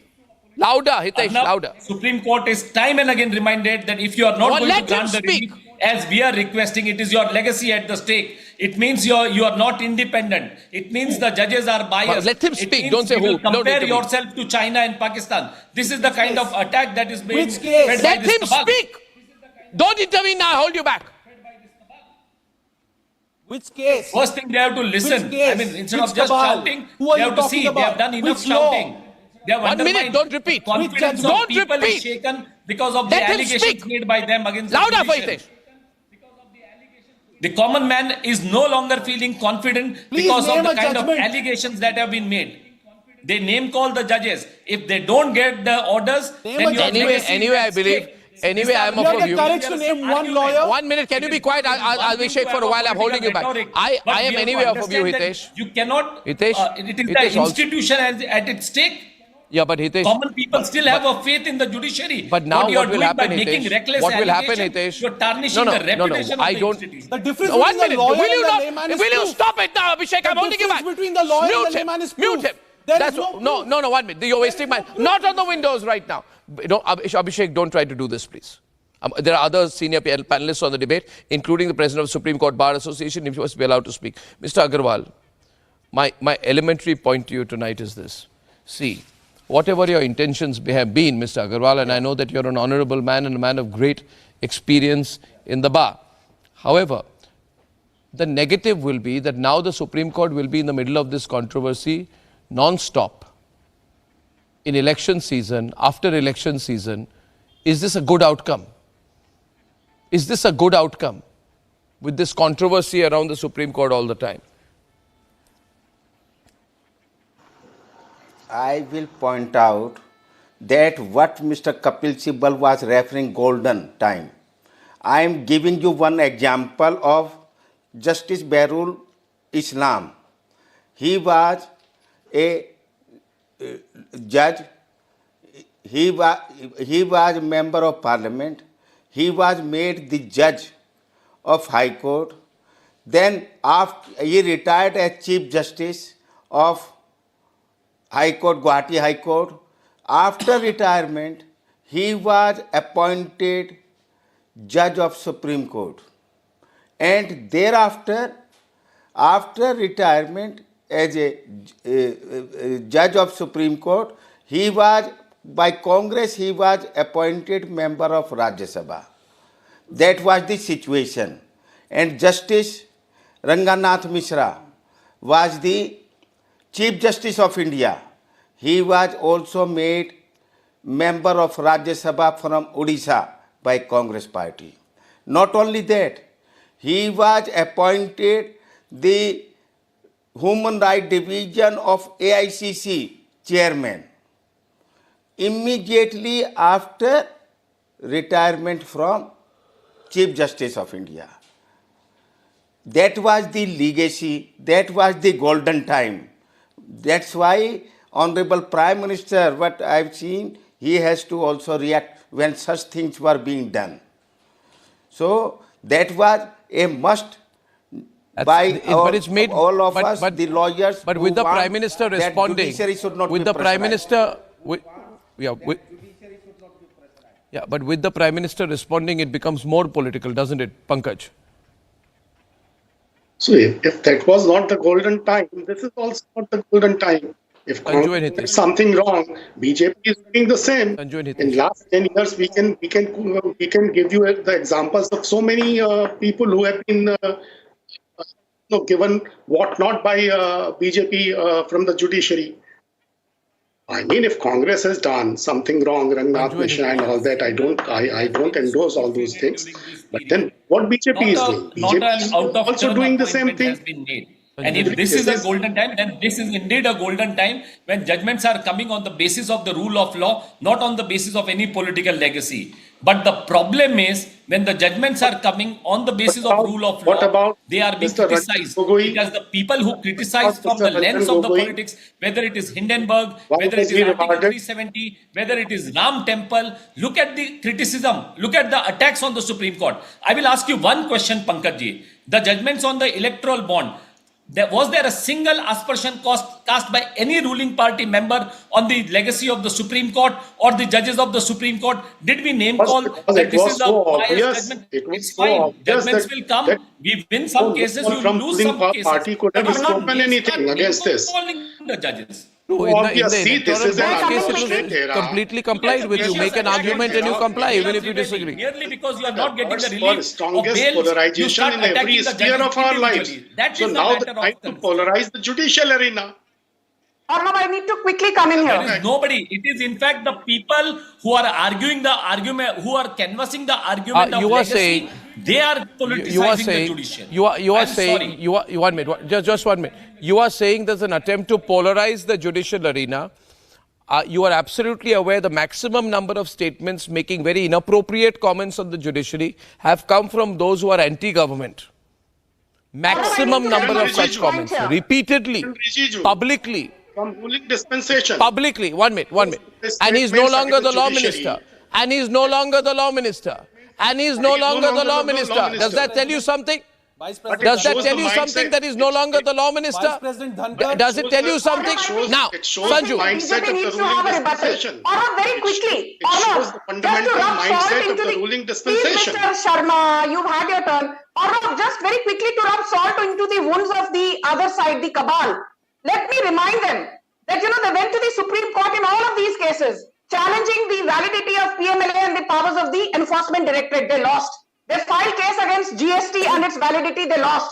They filed case against CAA. They lost. They filed case against the validity of EVMs. They lost. They filed validity against the UAPA amendment. They lost. They filed validity against Aadhaar. They lost. They filed they questioned the validity of the probe in Pegasus. They lost because the Supreme Court said Pegasus में कोई spy हुई ही नहीं है government द्वारा. They went to court against Ram Mandir. They lost. They went to court against Rafale. They lost. They went to court against Article 370. They lost. They went to court against instant triple talaq. They lost. They went to court against Gujarat riots. They lost. They went to court against Central Vista.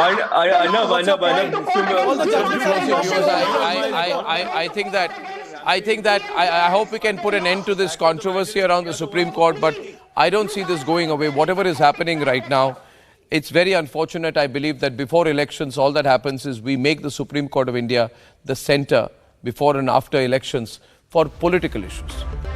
The Supreme Courts have to dispense justice. There are too many pending cases.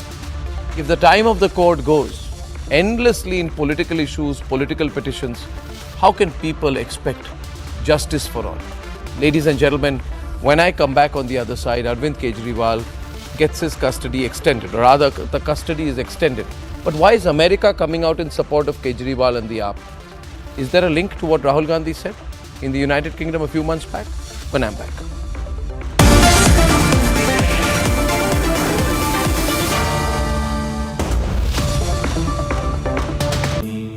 Amity has been ranked India's #1 private university for the 11th year by India Today, a testimony to Amity's world-class education, whilst imbibing values and sanskars in students.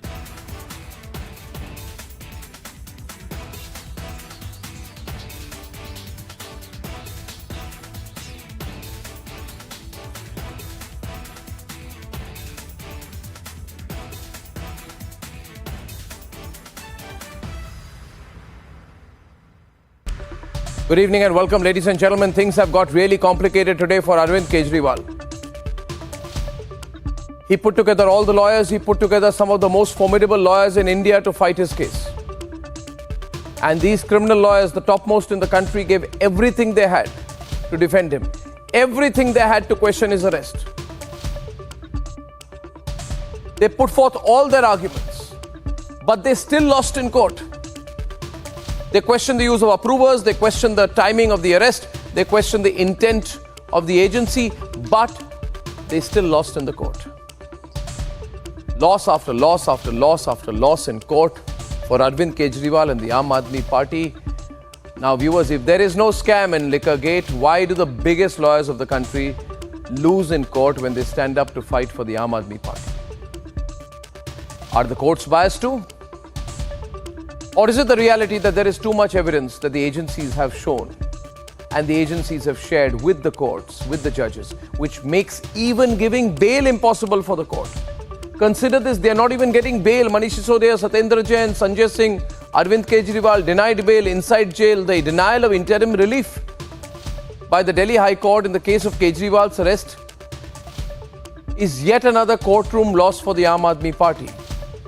Now, anytime the Aam Aadmi Party tells you there is no scam, just ask one question. If there is no scam, how come you're always losing in court? And we all know that in every case of arrest and bail, in LG is saying कि सरकार जो है वो jail से नहीं चलेगी. What would you like to say on this? LG कह रहे सरकार जेल से नहीं चलेगी. ये एक पॉलिटिकल षड्यंत्र है, जनता इसका जवाब देगी.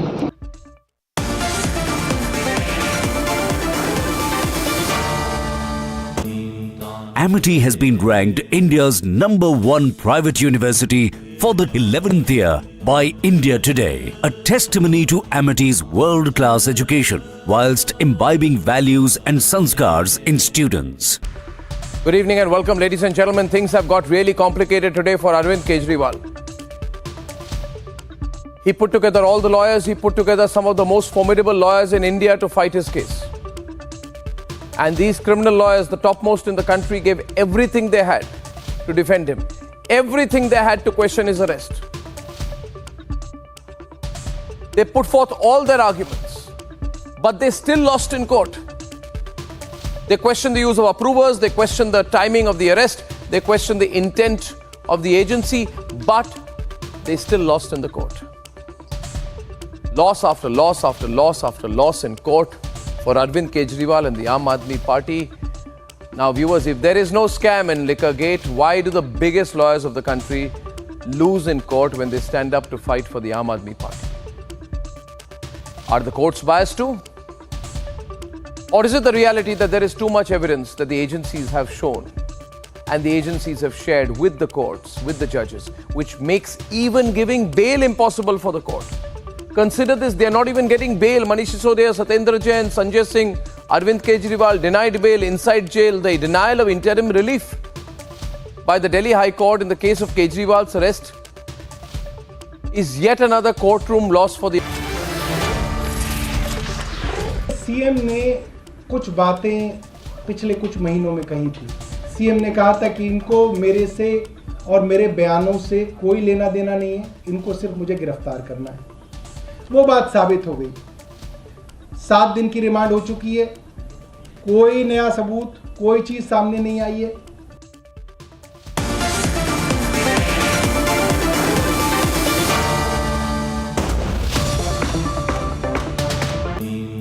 Amity has been ranked India's #1 private university for the 11th year by India Today, a testimony to Amity's world-class education whilst imbibing values and sanskars in students.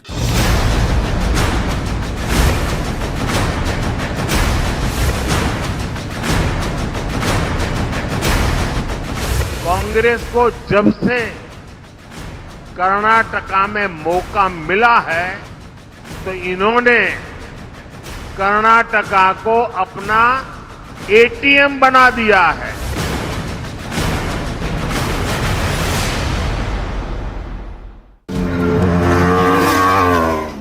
Frisking has given way to F4 racing on the streets of Srinagar. Headlines now boast tourism figures, not terror fatalities. IED blasts and stone pelting have given way to the world's highest rail bridge and a state-of-art movie hall. Kashmir stealing the spotlight even at the G20. Confident Home Minister on the improving situation. निश्चित रूप से चुनाव के बाद इस पर हम एक एक्शन प्लान बना।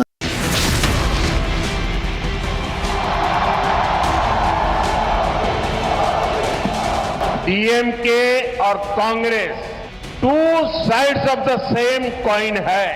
डीएमके और कांग्रेस का मतलब है बिग करप्शन। डीएमके और कांग्रेस का मतलब है one family rule.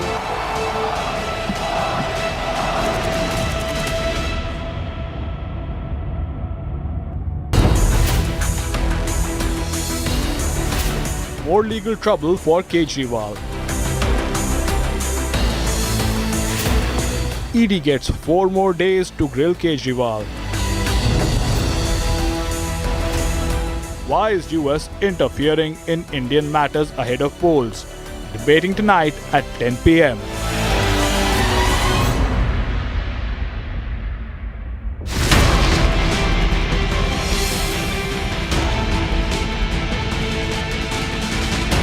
INDI alliance वाले लोग बार बार जानबूझकर हिंदू धर्म का अपमान करते हैं। इनका हर बयान बहुत सोचा समझा हुआ होता है।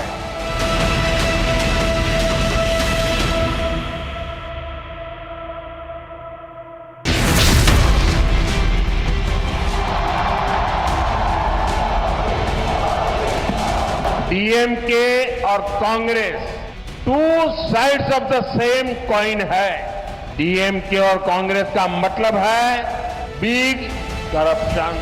डीएमके और कांग्रेस का मतलब है one family rule.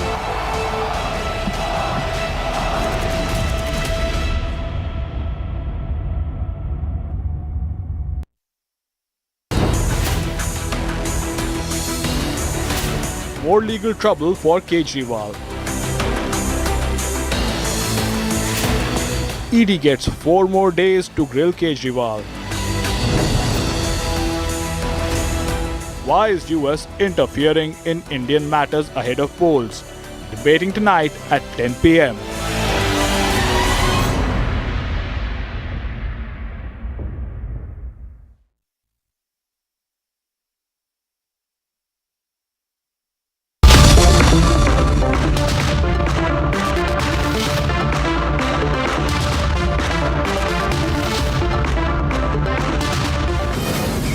From the Delhi studios of Republic TV, it's time for the debate.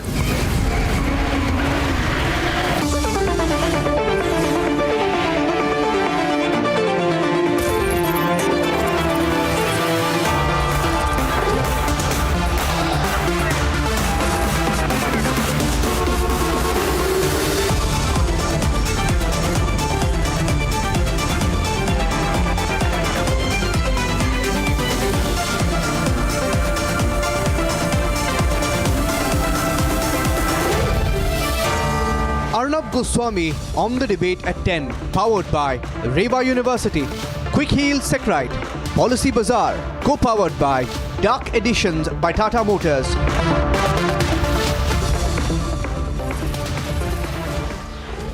Welcome back, ladies and gentlemen. Welcome back. And now it's time for the nation's sharpest opinion.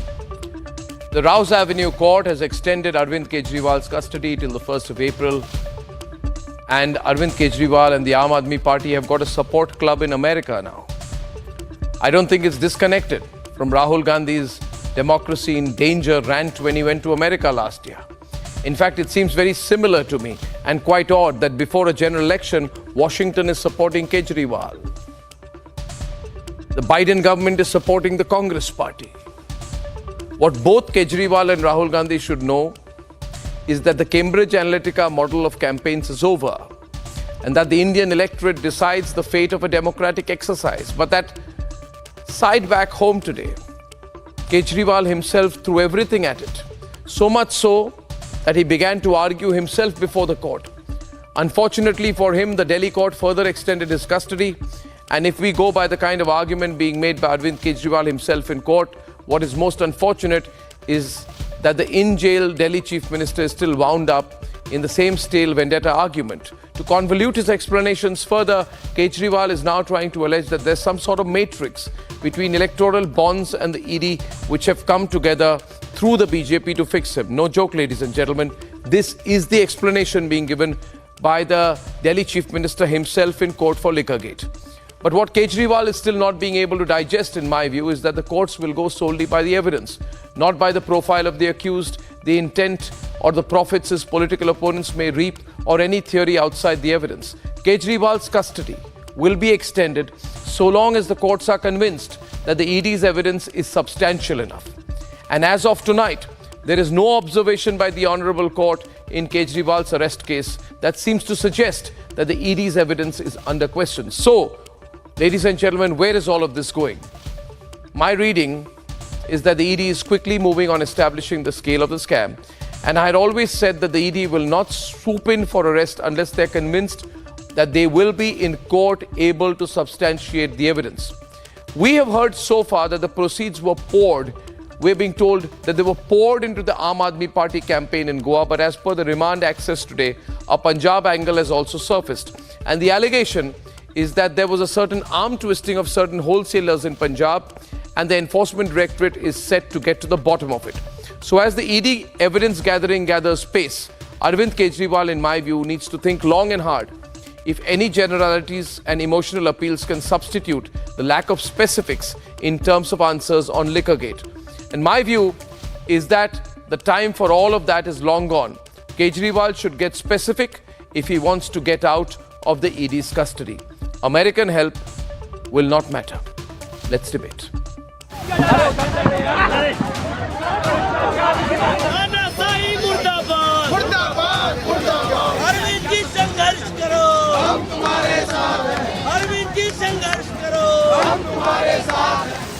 Legal trouble continues to mount for Arvind Kejriwal in Delhi liquor gate. Court grants ED 4 more days to grill Delhi CM. Kejriwal, who appeared personally in the court, questioned the grounds of his arrest. He accused the ED of trying to create a smokescreen of AAP being corrupt. CM sir, LG is saying कि सरकार जो है वो jail से नहीं चलेगी. What would you like to say on this? LG कह रहे सरकार जेल से नहीं चलेगी. ये एक पॉलिटिकल षड्यंत्र है, जनता इसका जवाब देगी. The ED has redirected its gaze towards Punjab. The Punjab link has emerged in the liquor scam probe. Enforcement Directorate says that excise officials in Punjab were threatening wholesalers here in the national capital. Not just that, they also say that a senior Aam Aadmi Party leader has been under the scanner because there were meetings that were actually taking place in Punjab and in the national capital to implement the same very excise policy in the state of Punjab with the same beneficiaries. The politics over Kejriwal's arrest continues to rage on.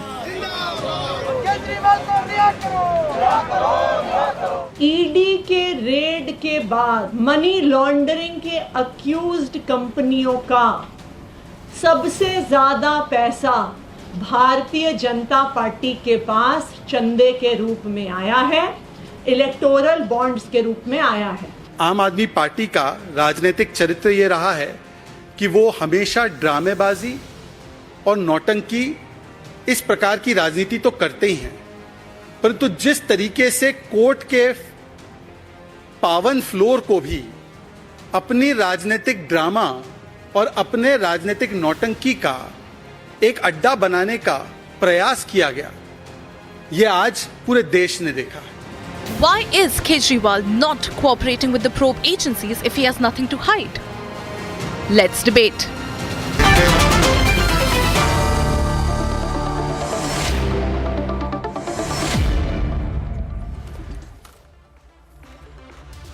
And what I'm concerned about is the growing support from the United States of America for Kejriwal. And I want to start by asking Kartikeya, because he's a political commentator and also a lawyer based in the US. Kartikeya, why is America coming out in repeated support for Kejriwal? You know, not once, not twice, repeatedly. After being ticked off by the government as well, repeatedly we are seeing here a lot of support from America for Kejriwal. Why? Well, Arnab, the US has had a long history of interfering in elections. I mean, we've known that throughout the world, and especially in Asia.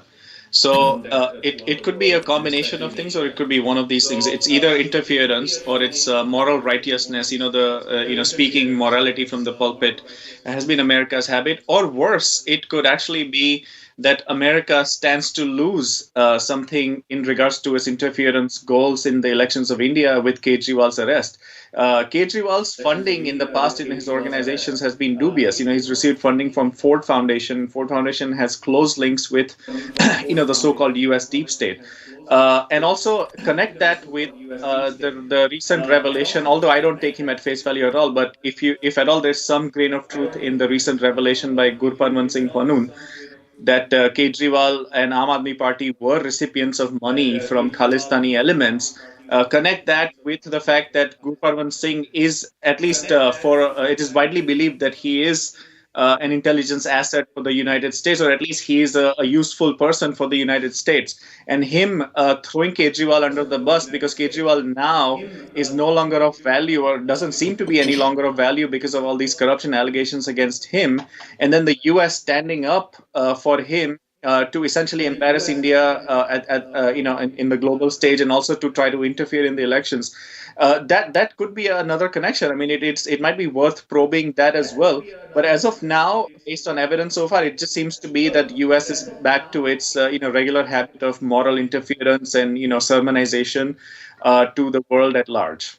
Whereas, in fact, it's they themselves have an issue with how unfairly Donald Trump has been prosecuted, and I would even say persecuted in a sense, by misusing the laws, and with these crazy bond amounts. And no matter what you think about Donald Trump, whether you support him politically or not, electorally or not, doesn't matter.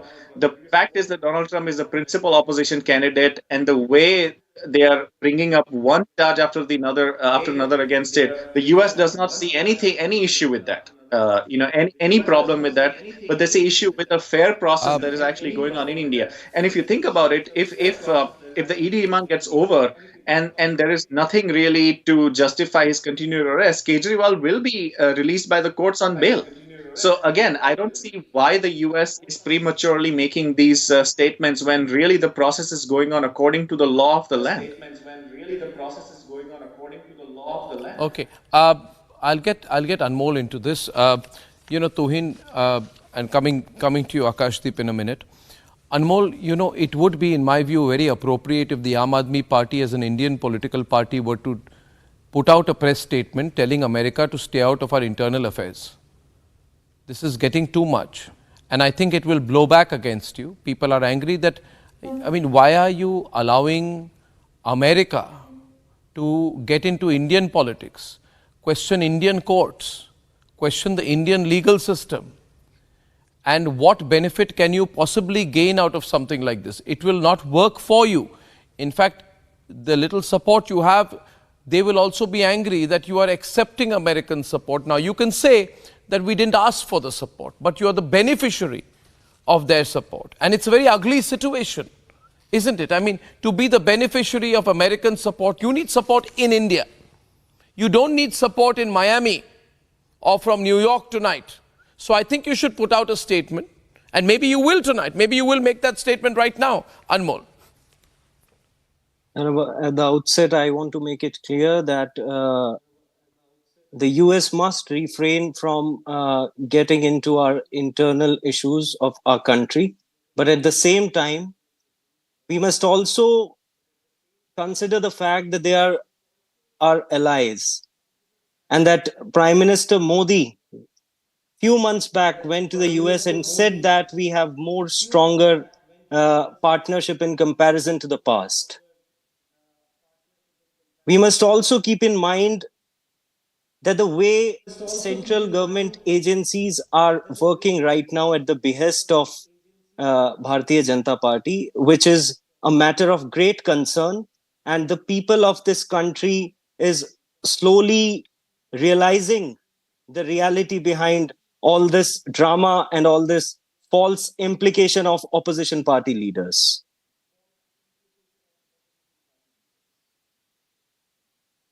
Do you need American support? No.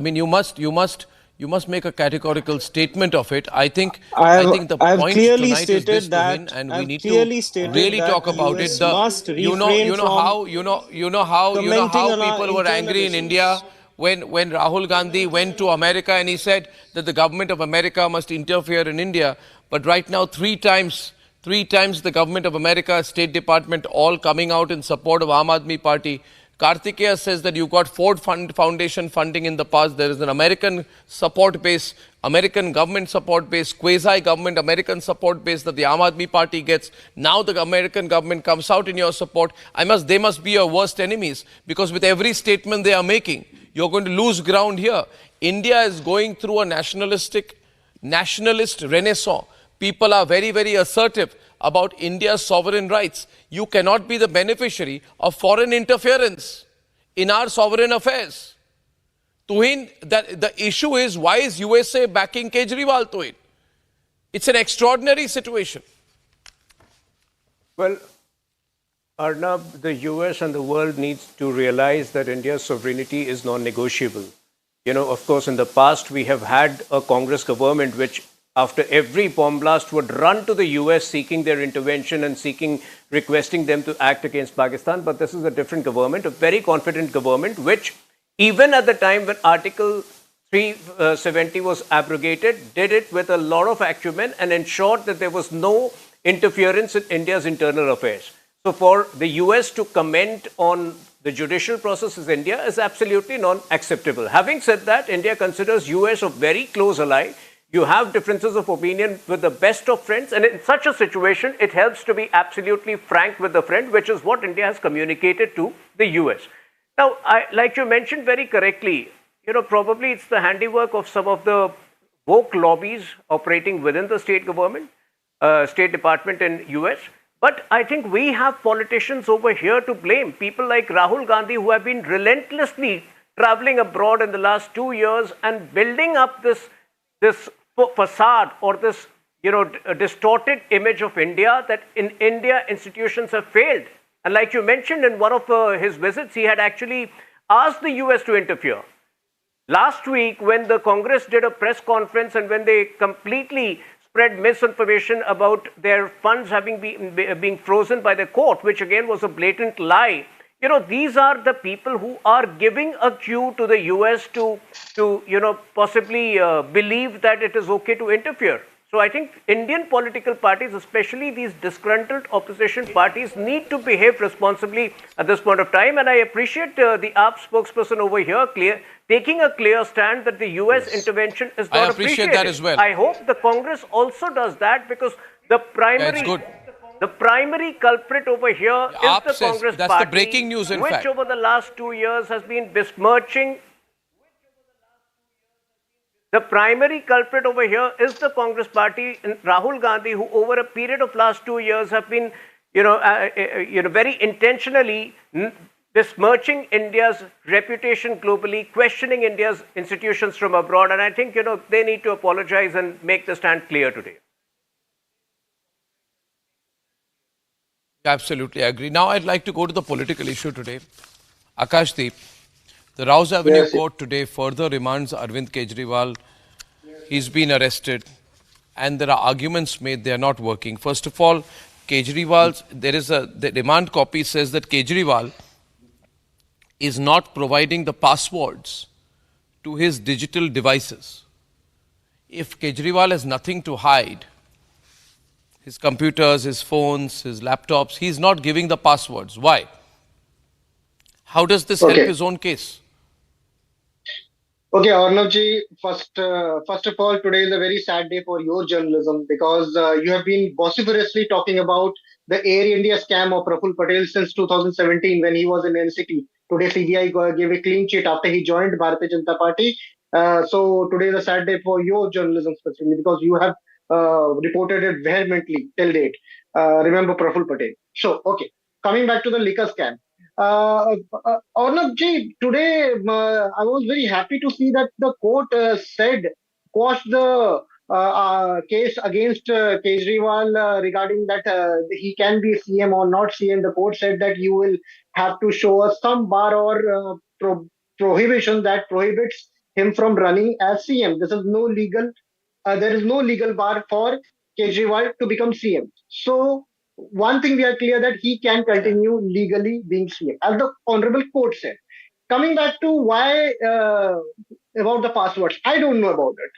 But the interesting factor is that today Kejriwal made a statement, very important statement. But why not? No, why not? Why not? Okay, why not? Just hold on 1 minute, Akashdeep. I want to go point by point. And I'm glad that you recognize the fact that all these scams have been broken by me, and I stand by everything that I reported in the Air India scam. And I have not given a clean sheet to Praful Patel.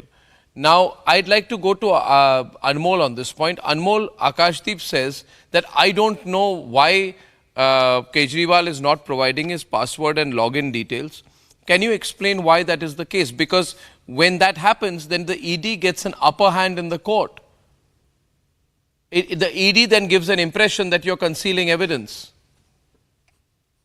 Arnab, today while addressing the court in person, Mr. Kejriwal made some startling revelations indicating the nefarious plot of the Enforcement Directorate to arrest him in a false and fabricated case, wherein after more than 2 years, not a single penny has been recovered.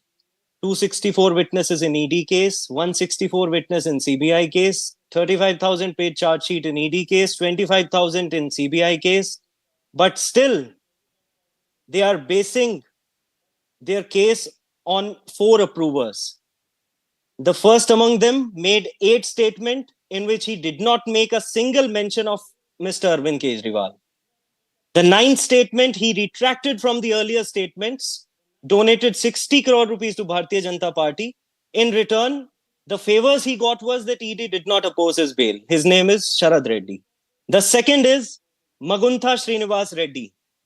He made 3 statements, first on 16 November 2022, the other on 27 July 2023.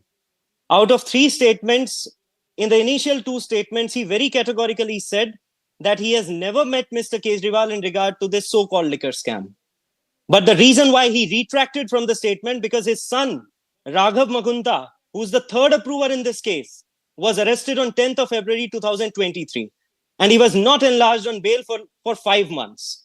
When both of them made a similar statement on 16/7/2023, his son got bail.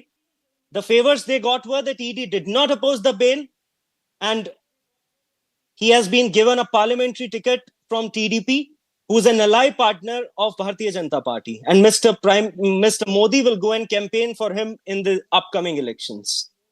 And the 4th and the last approver is C. Arvind. C. Arvind, who only gave some documents related to excise policy, which no one is aware about. This is your assertion.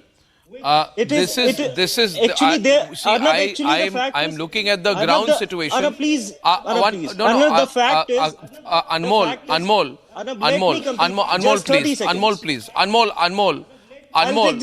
listen. Anmol, I agree with you. Kejriwal has accused the ED of nefarious motives. But I need you to look at the remand copy and along with it the observations of the court. The observations of the court. The remand copy says Kejriwal was directly involved in the formulation of the excise policy. This policy was drafted considering favors to be granted to the South Group and formed in collusion with Vijay Nair, Manish Sisodia and representatives of the South Group. Now, Tuhin, have you painted yourself into a corner to make that very major charge? And let's be clear, it's a very major charge that he is the kingpin. They are saying, forget this other things about, whether you can take an approver at face value or not, or whether this particular group contributed to the BJP, which does not go in your favor, let me tell you, Tuhin. But have you got the proof, or are you in the process of collecting proof? See, my point being, Tuhin, if after arresting him, one minute, if after arresting him, if asking for further remand, you can only up to a point ask for his continued custody. Let me repeat. You can only up to a limited point ask for his continued custody. And what happens is that today the Rouse Avenue court order says that today there appear to be sufficient reasons to permit the further custodial interrogation of the accused, namely Arvind Kejriwal, particularly keeping in view the submissions that he is required to be confronted with the material collected and statements recorded so far in the course of the investigation. Now, say 1 more week passes, 2 more weeks pass to him. You cannot come back to the court after 2 weeks, say around the 10th or 15th of April, and come and say, my lord, I need more time to further question him, given that there are submissions and I need to confront him regarding those submissions. Finite time will be given to you.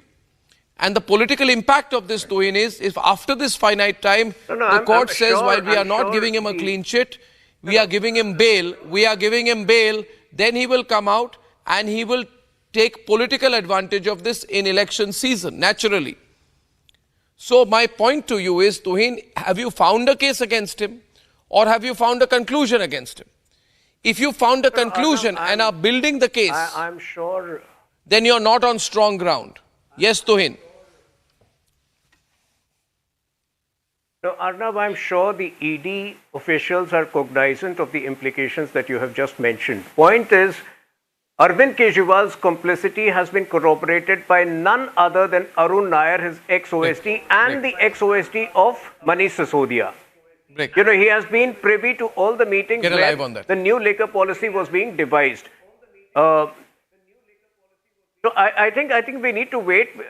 Before his arrest, it was okay to debate, you know, whether he's complicit or not. Our allegations are of a political nature. For us, we see him as the prime architect of this entire scam, because if you look at the way the Delhi cabinet was constructed, 95% of the portfolios were distributed between two ministers, both of whom are in jail. You think anything can move in Delhi without the involvement of Arvind Kejriwal? Even for a small water tank, he issues notifications from jail.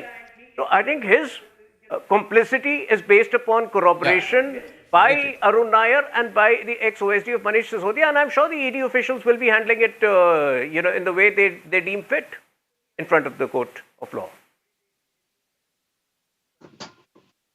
I'm sure, but you didn't answer my question. Do you have a case or are you building a case? No, they don't have any case. No, I think we have. It's all drama. Zero case. Like I mentioned, his complicity is very clear. No, it is Aam Aadmi Party, which for every day in the life of Aam Aadmi Party is a new episode in the reality show. Yesterday, when Sunita Kejriwal was so categorical in her assertion that Arvind Kejriwal is going to make some explosive revelations in court Mr. today, Sinha, where are this those was revelations? not the question. In fact, he had Mr. 9 Sinha, summons. this was not the question. He had 9 summons. No, are you the anchor? Are you the anchor? I have answered it in the first sentence itself, based upon the corroboration by Arun Nair and ex-OSD of Manish Sisodia. We believe that Arvind Kejriwal is the prime architect of the scam, and the ED is competent enough to establish it. But who has stopped ED to make such claims in the court? Similarly, you don't have. No, but I want to have a go at. I want to have another go at Akashdeep. Akashdeep today said to me. Akashdeep said to me. Akashdeep said to me. No, Akashdeep, I want to continue to have a go at you. Akashdeep, you said to me that it's a very sad day for me because we were part of the group that exposed the Air India scam, and today the CBI has closed the case against Praful Patel, and you're saying that I should be very sad. Well, let me tell you one thing. Unlike your party, the Aam Aadmi Party, which had exposed the Congress and has done on a deal with them, I don't do deals with people who I have exposed. So please also keep that in mind. Ask your party how many deals they have done and how many alliances they have done with the Congress party. Yeah. Okay, you don't, but that question applies to Anmol. Now I have I have news that the gangster Mukhtar Ansari has died of a heart attack, and that breaking news is just coming in. I mean, his condition deteriorated. He was taken from prison to hospital, but despite the best efforts of the doctors, he has died of a heart attack. That's gangster Mukhtar Ansari has died of a heart attack. That's breaking news coming in right now. I'll give one more word on this, but I do appreciate, Kartikeya, the fact that the Aam Aadmi Party spokesperson said tonight, I don't need American support. That's all right. Yes. That's good. No, and the Americans should also get that message. Worth appreciating. But Arnab, Karthik, you wanted to add something. I will say one line. The only reason Kejriwal is arrested is because he kept evading summons. So, which means that the ED's case now is that they need further interrogation of Kejriwal to corroborate whatever evidence that they have. So, obviously, no one is saying it cannot be anyone's case that Kejriwal is completely conclusively guilty. The whole purpose of the summons was to question Kejriwal to corroborate all of these evidences that the ED has so far. And because Kejriwal did not cooperate with it, they had to seek interrogation. They had to seek custodial interrogation. And again, if Kejriwal does not interrogate right now, then his custody might even be extended. But I'll say one line. It might be in Kejriwal's favor. And the reason is because he gets to live this reality TV show every single day with all this tamasha around him, because he's working from jail, he's the CM from jail, so he's getting this free publicity all around. So it seems to me that it is in his interest to keep being in jail, Karthik, and to keep evading questions. This is the dedication which he has for the people of Delhi, for the work which he is doing for the people of Delhi. What dedication? He's not a convict. He has been framed in a false and fabricated case. And in fact, the Honorable Delhi High Court has dismissed that PIL today. Tuhin at But least if is he has not nothing stopping to the hide, work, sir, if he like has the nothing to LG. hide, sir, why is he not cooperating? That is the question. If he has nothing to hide, why is he not cooperating? Mr. Modi, when he was Chief Minister of Gujarat, he went before the SIT for 9 hours. He answered every question. I think on that I will agree. Anmol, I'll tell you. You ask. No, I'll tell you, Anmol. The mistake that has been made here, and I will be clear with you on this. First of all, I want to say, Anmol, that you know that the law of diminishing returns can start applying. The more days go, the more people forget. And you know how a big deal it was when Sanjay Singh was arrested, but it was a less of a big deal than when Manish Sisodia was arrested, and that was less of a big deal than when Satyendra Jain was arrested. Now, with everybody in jail, if Kejriwal is looking at a longer custody, a long time in jail may not work for you. You know, this whole wearing yellow t-shirts, going in yellow cars or doing this will work for a few days, but then there's a danger here. Are you not concerned here very clearly that you're going to miss a general election? You're going to miss him on the streets campaigning. Your party is being broken and eaten into. Many party leaders have left. And therefore, somewhere, even in your responses tonight, there is more of a sense of despondency because you are looking at a longer period of custody than you may have anticipated. And it's different if Manish Sisodia is in custody or Sanjay Singh is in custody. But if Kejriwal continues in custody for as long as they have been, you must start weighing in on the implications of that. Arnab, the streets of Delhi are reverberating with the slogans of "मैं भी केजरीवाल." हमारे जुनून का इल्म नहीं है आपको। जो 2011 में इस देश ने देखा था, वो दोबारा देखेगा। इस तरह का support, the kind of support which you saw in 2011, you'll get to know when you'll see the results of Delhi elections. Where? I don't see. You're seeing the kind of support you see where? Tell me physically where. I saw where. So I request you to come to Ramlila Maidan on 31st of March, where we are holding a rally and where you will see entire Delhi in support of Mr. That's Kejriwal. A controlled political because rally. Because everyone in that's Delhi a controlled know that political rally. That's not mass support. Enforcement Directorate working at the behest of Bharatiya Janata Party is doing is absolutely wrong. That they are framing an honest and upright sitting Chief Minister of Delhi who is working tirelessly for the people. His crime is that he has given free electricity, free water, and a number of schemes which are benefiting each and every citizen of Delhi. That is why Bharatiya Janata Party is scared. And that is the reason why they don't if his want name comes anyone. up in an ongoing investigation, he cannot be given a pardon just because wants to respond. Minister who distributes all this free electricity. Arnab, I think Aam Aadmi Party needs to rise above its victimhood narrative. I think Aam Aadmi Party needs to rise above its victimhood narrative. This was a party which 12 years ago had come on the pretext of cleaning Indian politics. This was a political party which used to hold press conferences, which used to, make all kinds of baseless allegations against leaders and demand resignation based on that. Do you remember how they made baseless allegations against Nitin Gadkari ji? And this was the party when Arvind Kejriwal goes to jail after refusing 9 summons.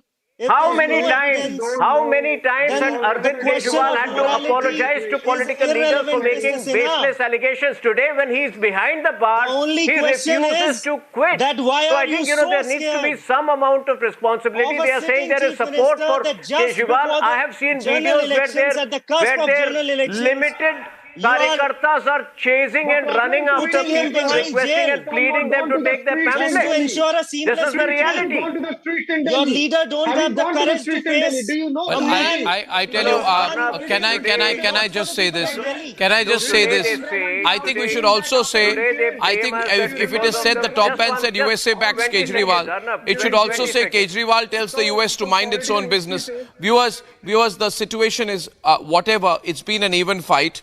But the situation is legally complicated for Kejriwal. For the first time, Aam Aadmi Party is going to win Lok Sabha in Delhi. I predict that on your channel, Arnab.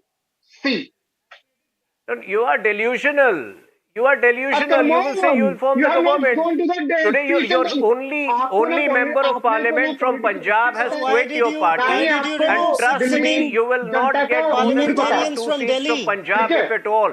See, there is a larger point, Arnab, there is a larger point. They blame us that because of the PMLA amendment in 2018, that, it is because of the PMLA amendment in 2018 that they have been done in.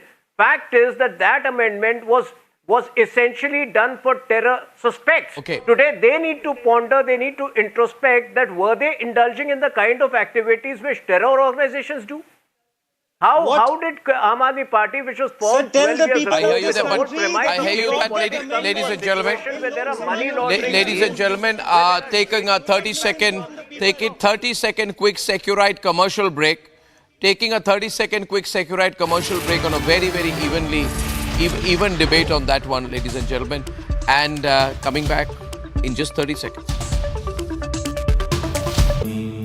Amity has been ranked India's #1 private university for the 11th year by India Today, a testimony to Amity's world-class education, whilst imbibing values and sanskars in students.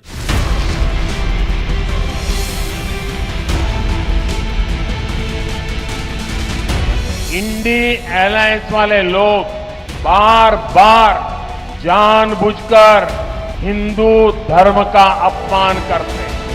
इनका हर बयान बहुत सोचा समझा हुआ होता है।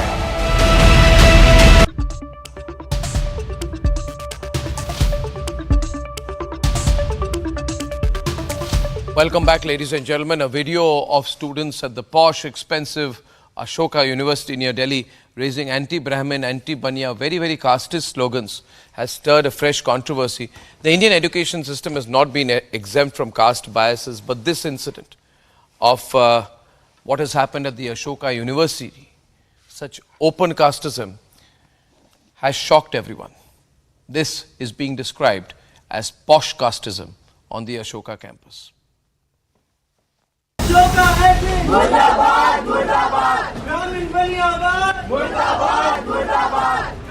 Another controversy has hit the posh Ashoka University. A video of students raising casteist slogans has gone viral, where they can be heard demanding caste census on campus and shouting anti-Brahmin and anti-Banya slogans.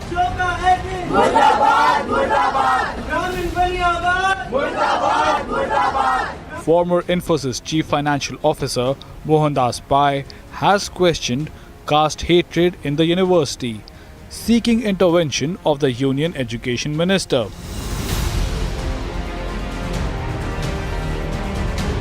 Following the uproar on social media, the Ashoka University has issued a statement deploring hatred against any individual or group. It assured measures to ensure peace and harmony is not disturbed. Why is posh casteism prevailing in the poshest university? Has reverse casteism become a fad? Let's debate.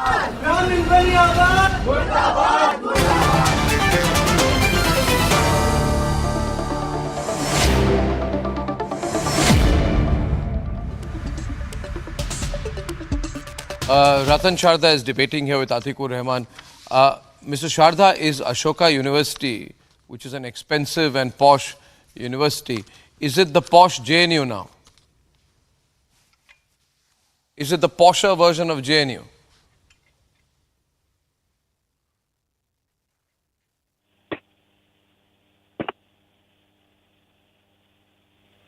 Really bad line there with him, so we'll try and fix the line. Let's hope he gets a better bandwidth. Atikur Rahman, you know, this anti-Brahmin, anti-Banya, Brahmin, Banya, caste, Murdabad, what is this? Why this caste hatred? Arnab, we are talking of students, the community. It's like what used to happen in JNU. Brahmins leave the campus, there will be blood. Brahmin, Bharat Choro, Brahmin, Banyas, we are coming for you. We will avenge. Pardon me? So, they are, what is happening on the Ashoka University campus is reminiscent of what used to happen in JNU. The slogans, can't the people introspect that why are they saying that the Brahminism in India is reaching the heights against the Dalits, against the downtrodden? What a bizarre comment here. Atikur Rahman, if someone were to speak, if someone were to make, 1 minute, if someone were to make such unfortunate statements against the Muslim community, would you say Muslims should also introspect? Yeah. On why people are attacking and abusing them? You cannot make that. No, you cannot. No. You can't make that kind of comment. Invite them. Why don't you invite them? You give them the platform. What are their worries? What are their issues? If the Brahmins and the Banyas are taking over the downtrodden and they are exploiting them, isn't it your duty, Arnab, to voice their concerns? The students are voicing the concerns of the downtrodden. No, it's not. No, it's not. Absolutely not. I have no such illusion or interest. No, 1 minute. Just Atikur, 1 minute. 6 or 7 years back, when the same kind of rubbish used to happen on the JNU campus, and when on the JNU campus it was said, Afzal hum sharminda hai, tere qatil zinda hai.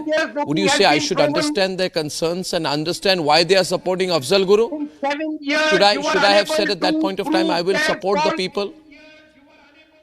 You told them they are anti-national, they were not. It's not a question of fault. It's a question of stupidity.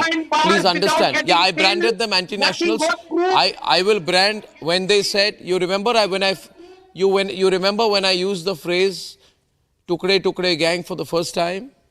You remember it was me and everybody picked on that phrase. Everybody uses it now. Why did I use the word Tukde Tukde? You were wrong. This was the slur you were using against these students.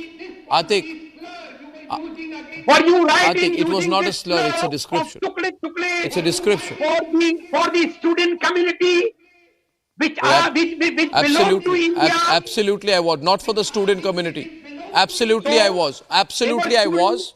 I was 100% correct in describing him as the Tukde Tukde gang, and there are many people in the country today who are happy that I used the word Tukde Tukde gang as an overall expression to categorize people who say Bharat tere tukde honge, inshallah. I call them then and now and in the future I call them Tukde Tukde gang.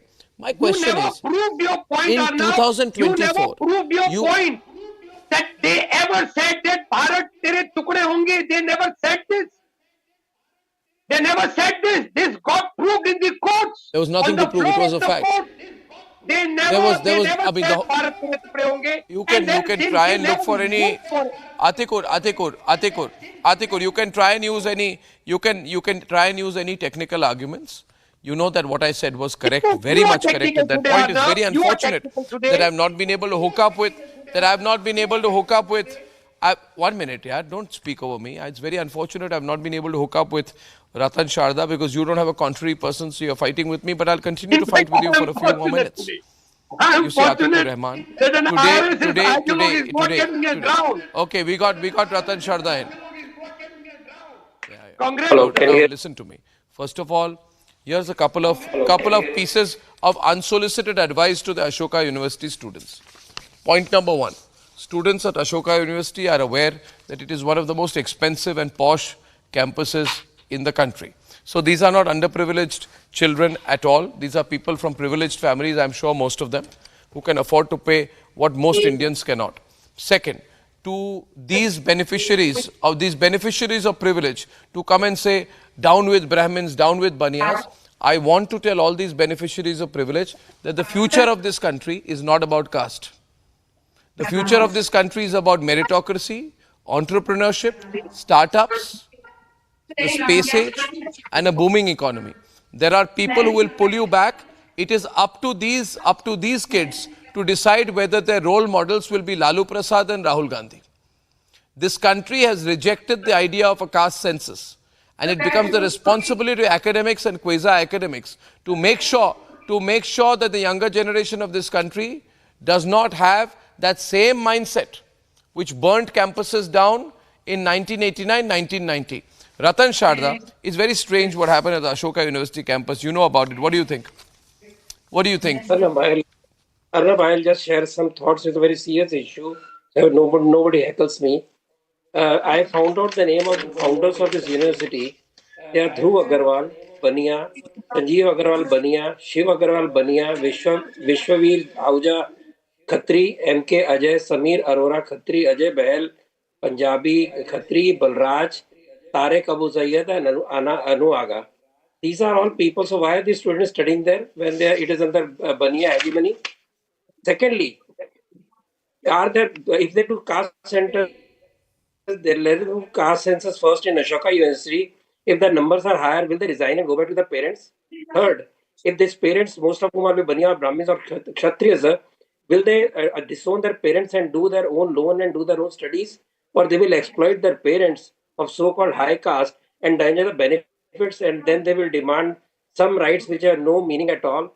And I'm afraid these people do not know the name of very successful Dalit entrepreneurs. To just give you some figures of a study done in 2014, in the eastern UP part, after liberalization of 1991, Dalit number rose in entrepreneurship from 4.2 to 11%. In western UP, rose to from 9.3 to 36.7%. In case of blue collar employees, from 14% to 37%, and in East UP from 13 to 13 to 42%. This is the rise of Dalits. I'll share some more very interesting characters. Milind Kamble, head of Dalit Chamber of Commerce, Raja Naik, Ratibhai Makwana, Ashok Khade, Kalpana Saroj, all millionaires, billionaires rising from the ranks of Dalits because of changing atmosphere in the society where entrepreneurship is respected, where merit is respected. Do they want a society where there is no respect for merit? Are they going to the vote situation where they will say 2.2 is not 4, it is 2, it can be 5, it can be 7, because the person's gender and person's caste will decide the answer to the question. That's a good point. That's a good point. That's a good point. A question here would be, naturally, Dr. Ganga Sahai Meena is an associate professor at JNU and an expert on Dalit and Adivasi matters. Dr. Meena, can you hear me? Yes. Can you hear me? Yes, I can. So, is it, if the idea of all these students is there should be a caste census among students, among employees, among everyone, and everyone should be defined by their caste, then would they also say that it should also extend to the faculty and also extend to the management and also extend to the chancellors, and that certain castes, by this logic, people from certain castes should not be allowed to contribute money, contribute to the coffers, contribute to the management, be part of the management, be part of the higher management, or be part of the faculty at Ashoka University? Charity begins at home, no? There's no point just doing drama and attacking other students and abusing other castes.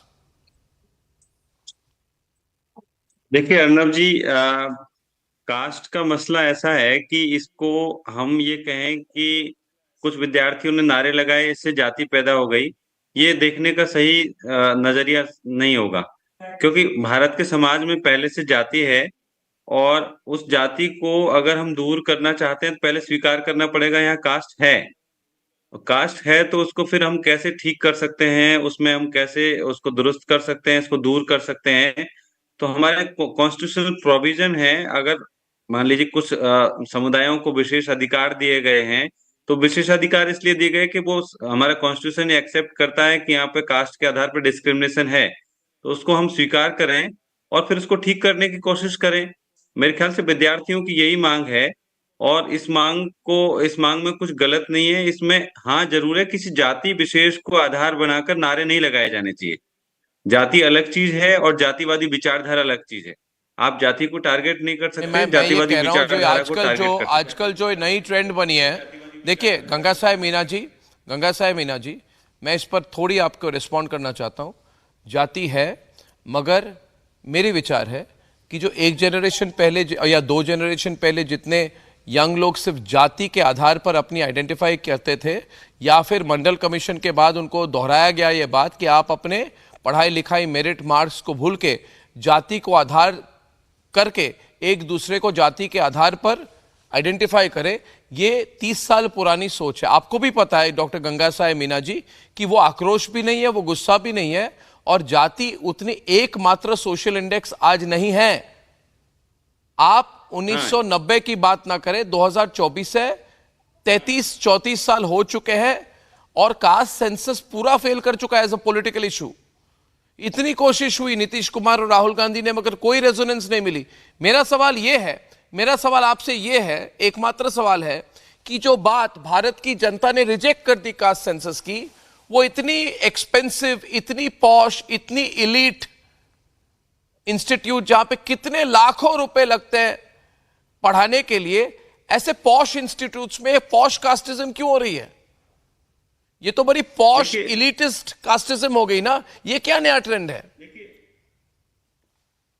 देखिए, आपकी ये बात सही है कि जो जाति मुक्ति की राजनीति जिन्होंने शुरू की, वो राजनीति आज हाशिए पर चली गई है। लेकिन इसका ये आशय नहीं है कि जाति मुक्ति का मुद्दा खत्म हो गया। जाति मुक्ति का मुद्दा अभी भी है और जाति अभी भी मौजूद है।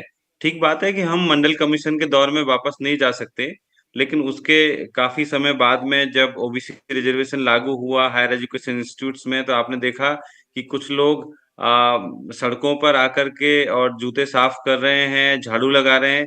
तो ये क्या है? ये बेसिकली कुछ जातियों को नीचा दिखाने की कोशिश है।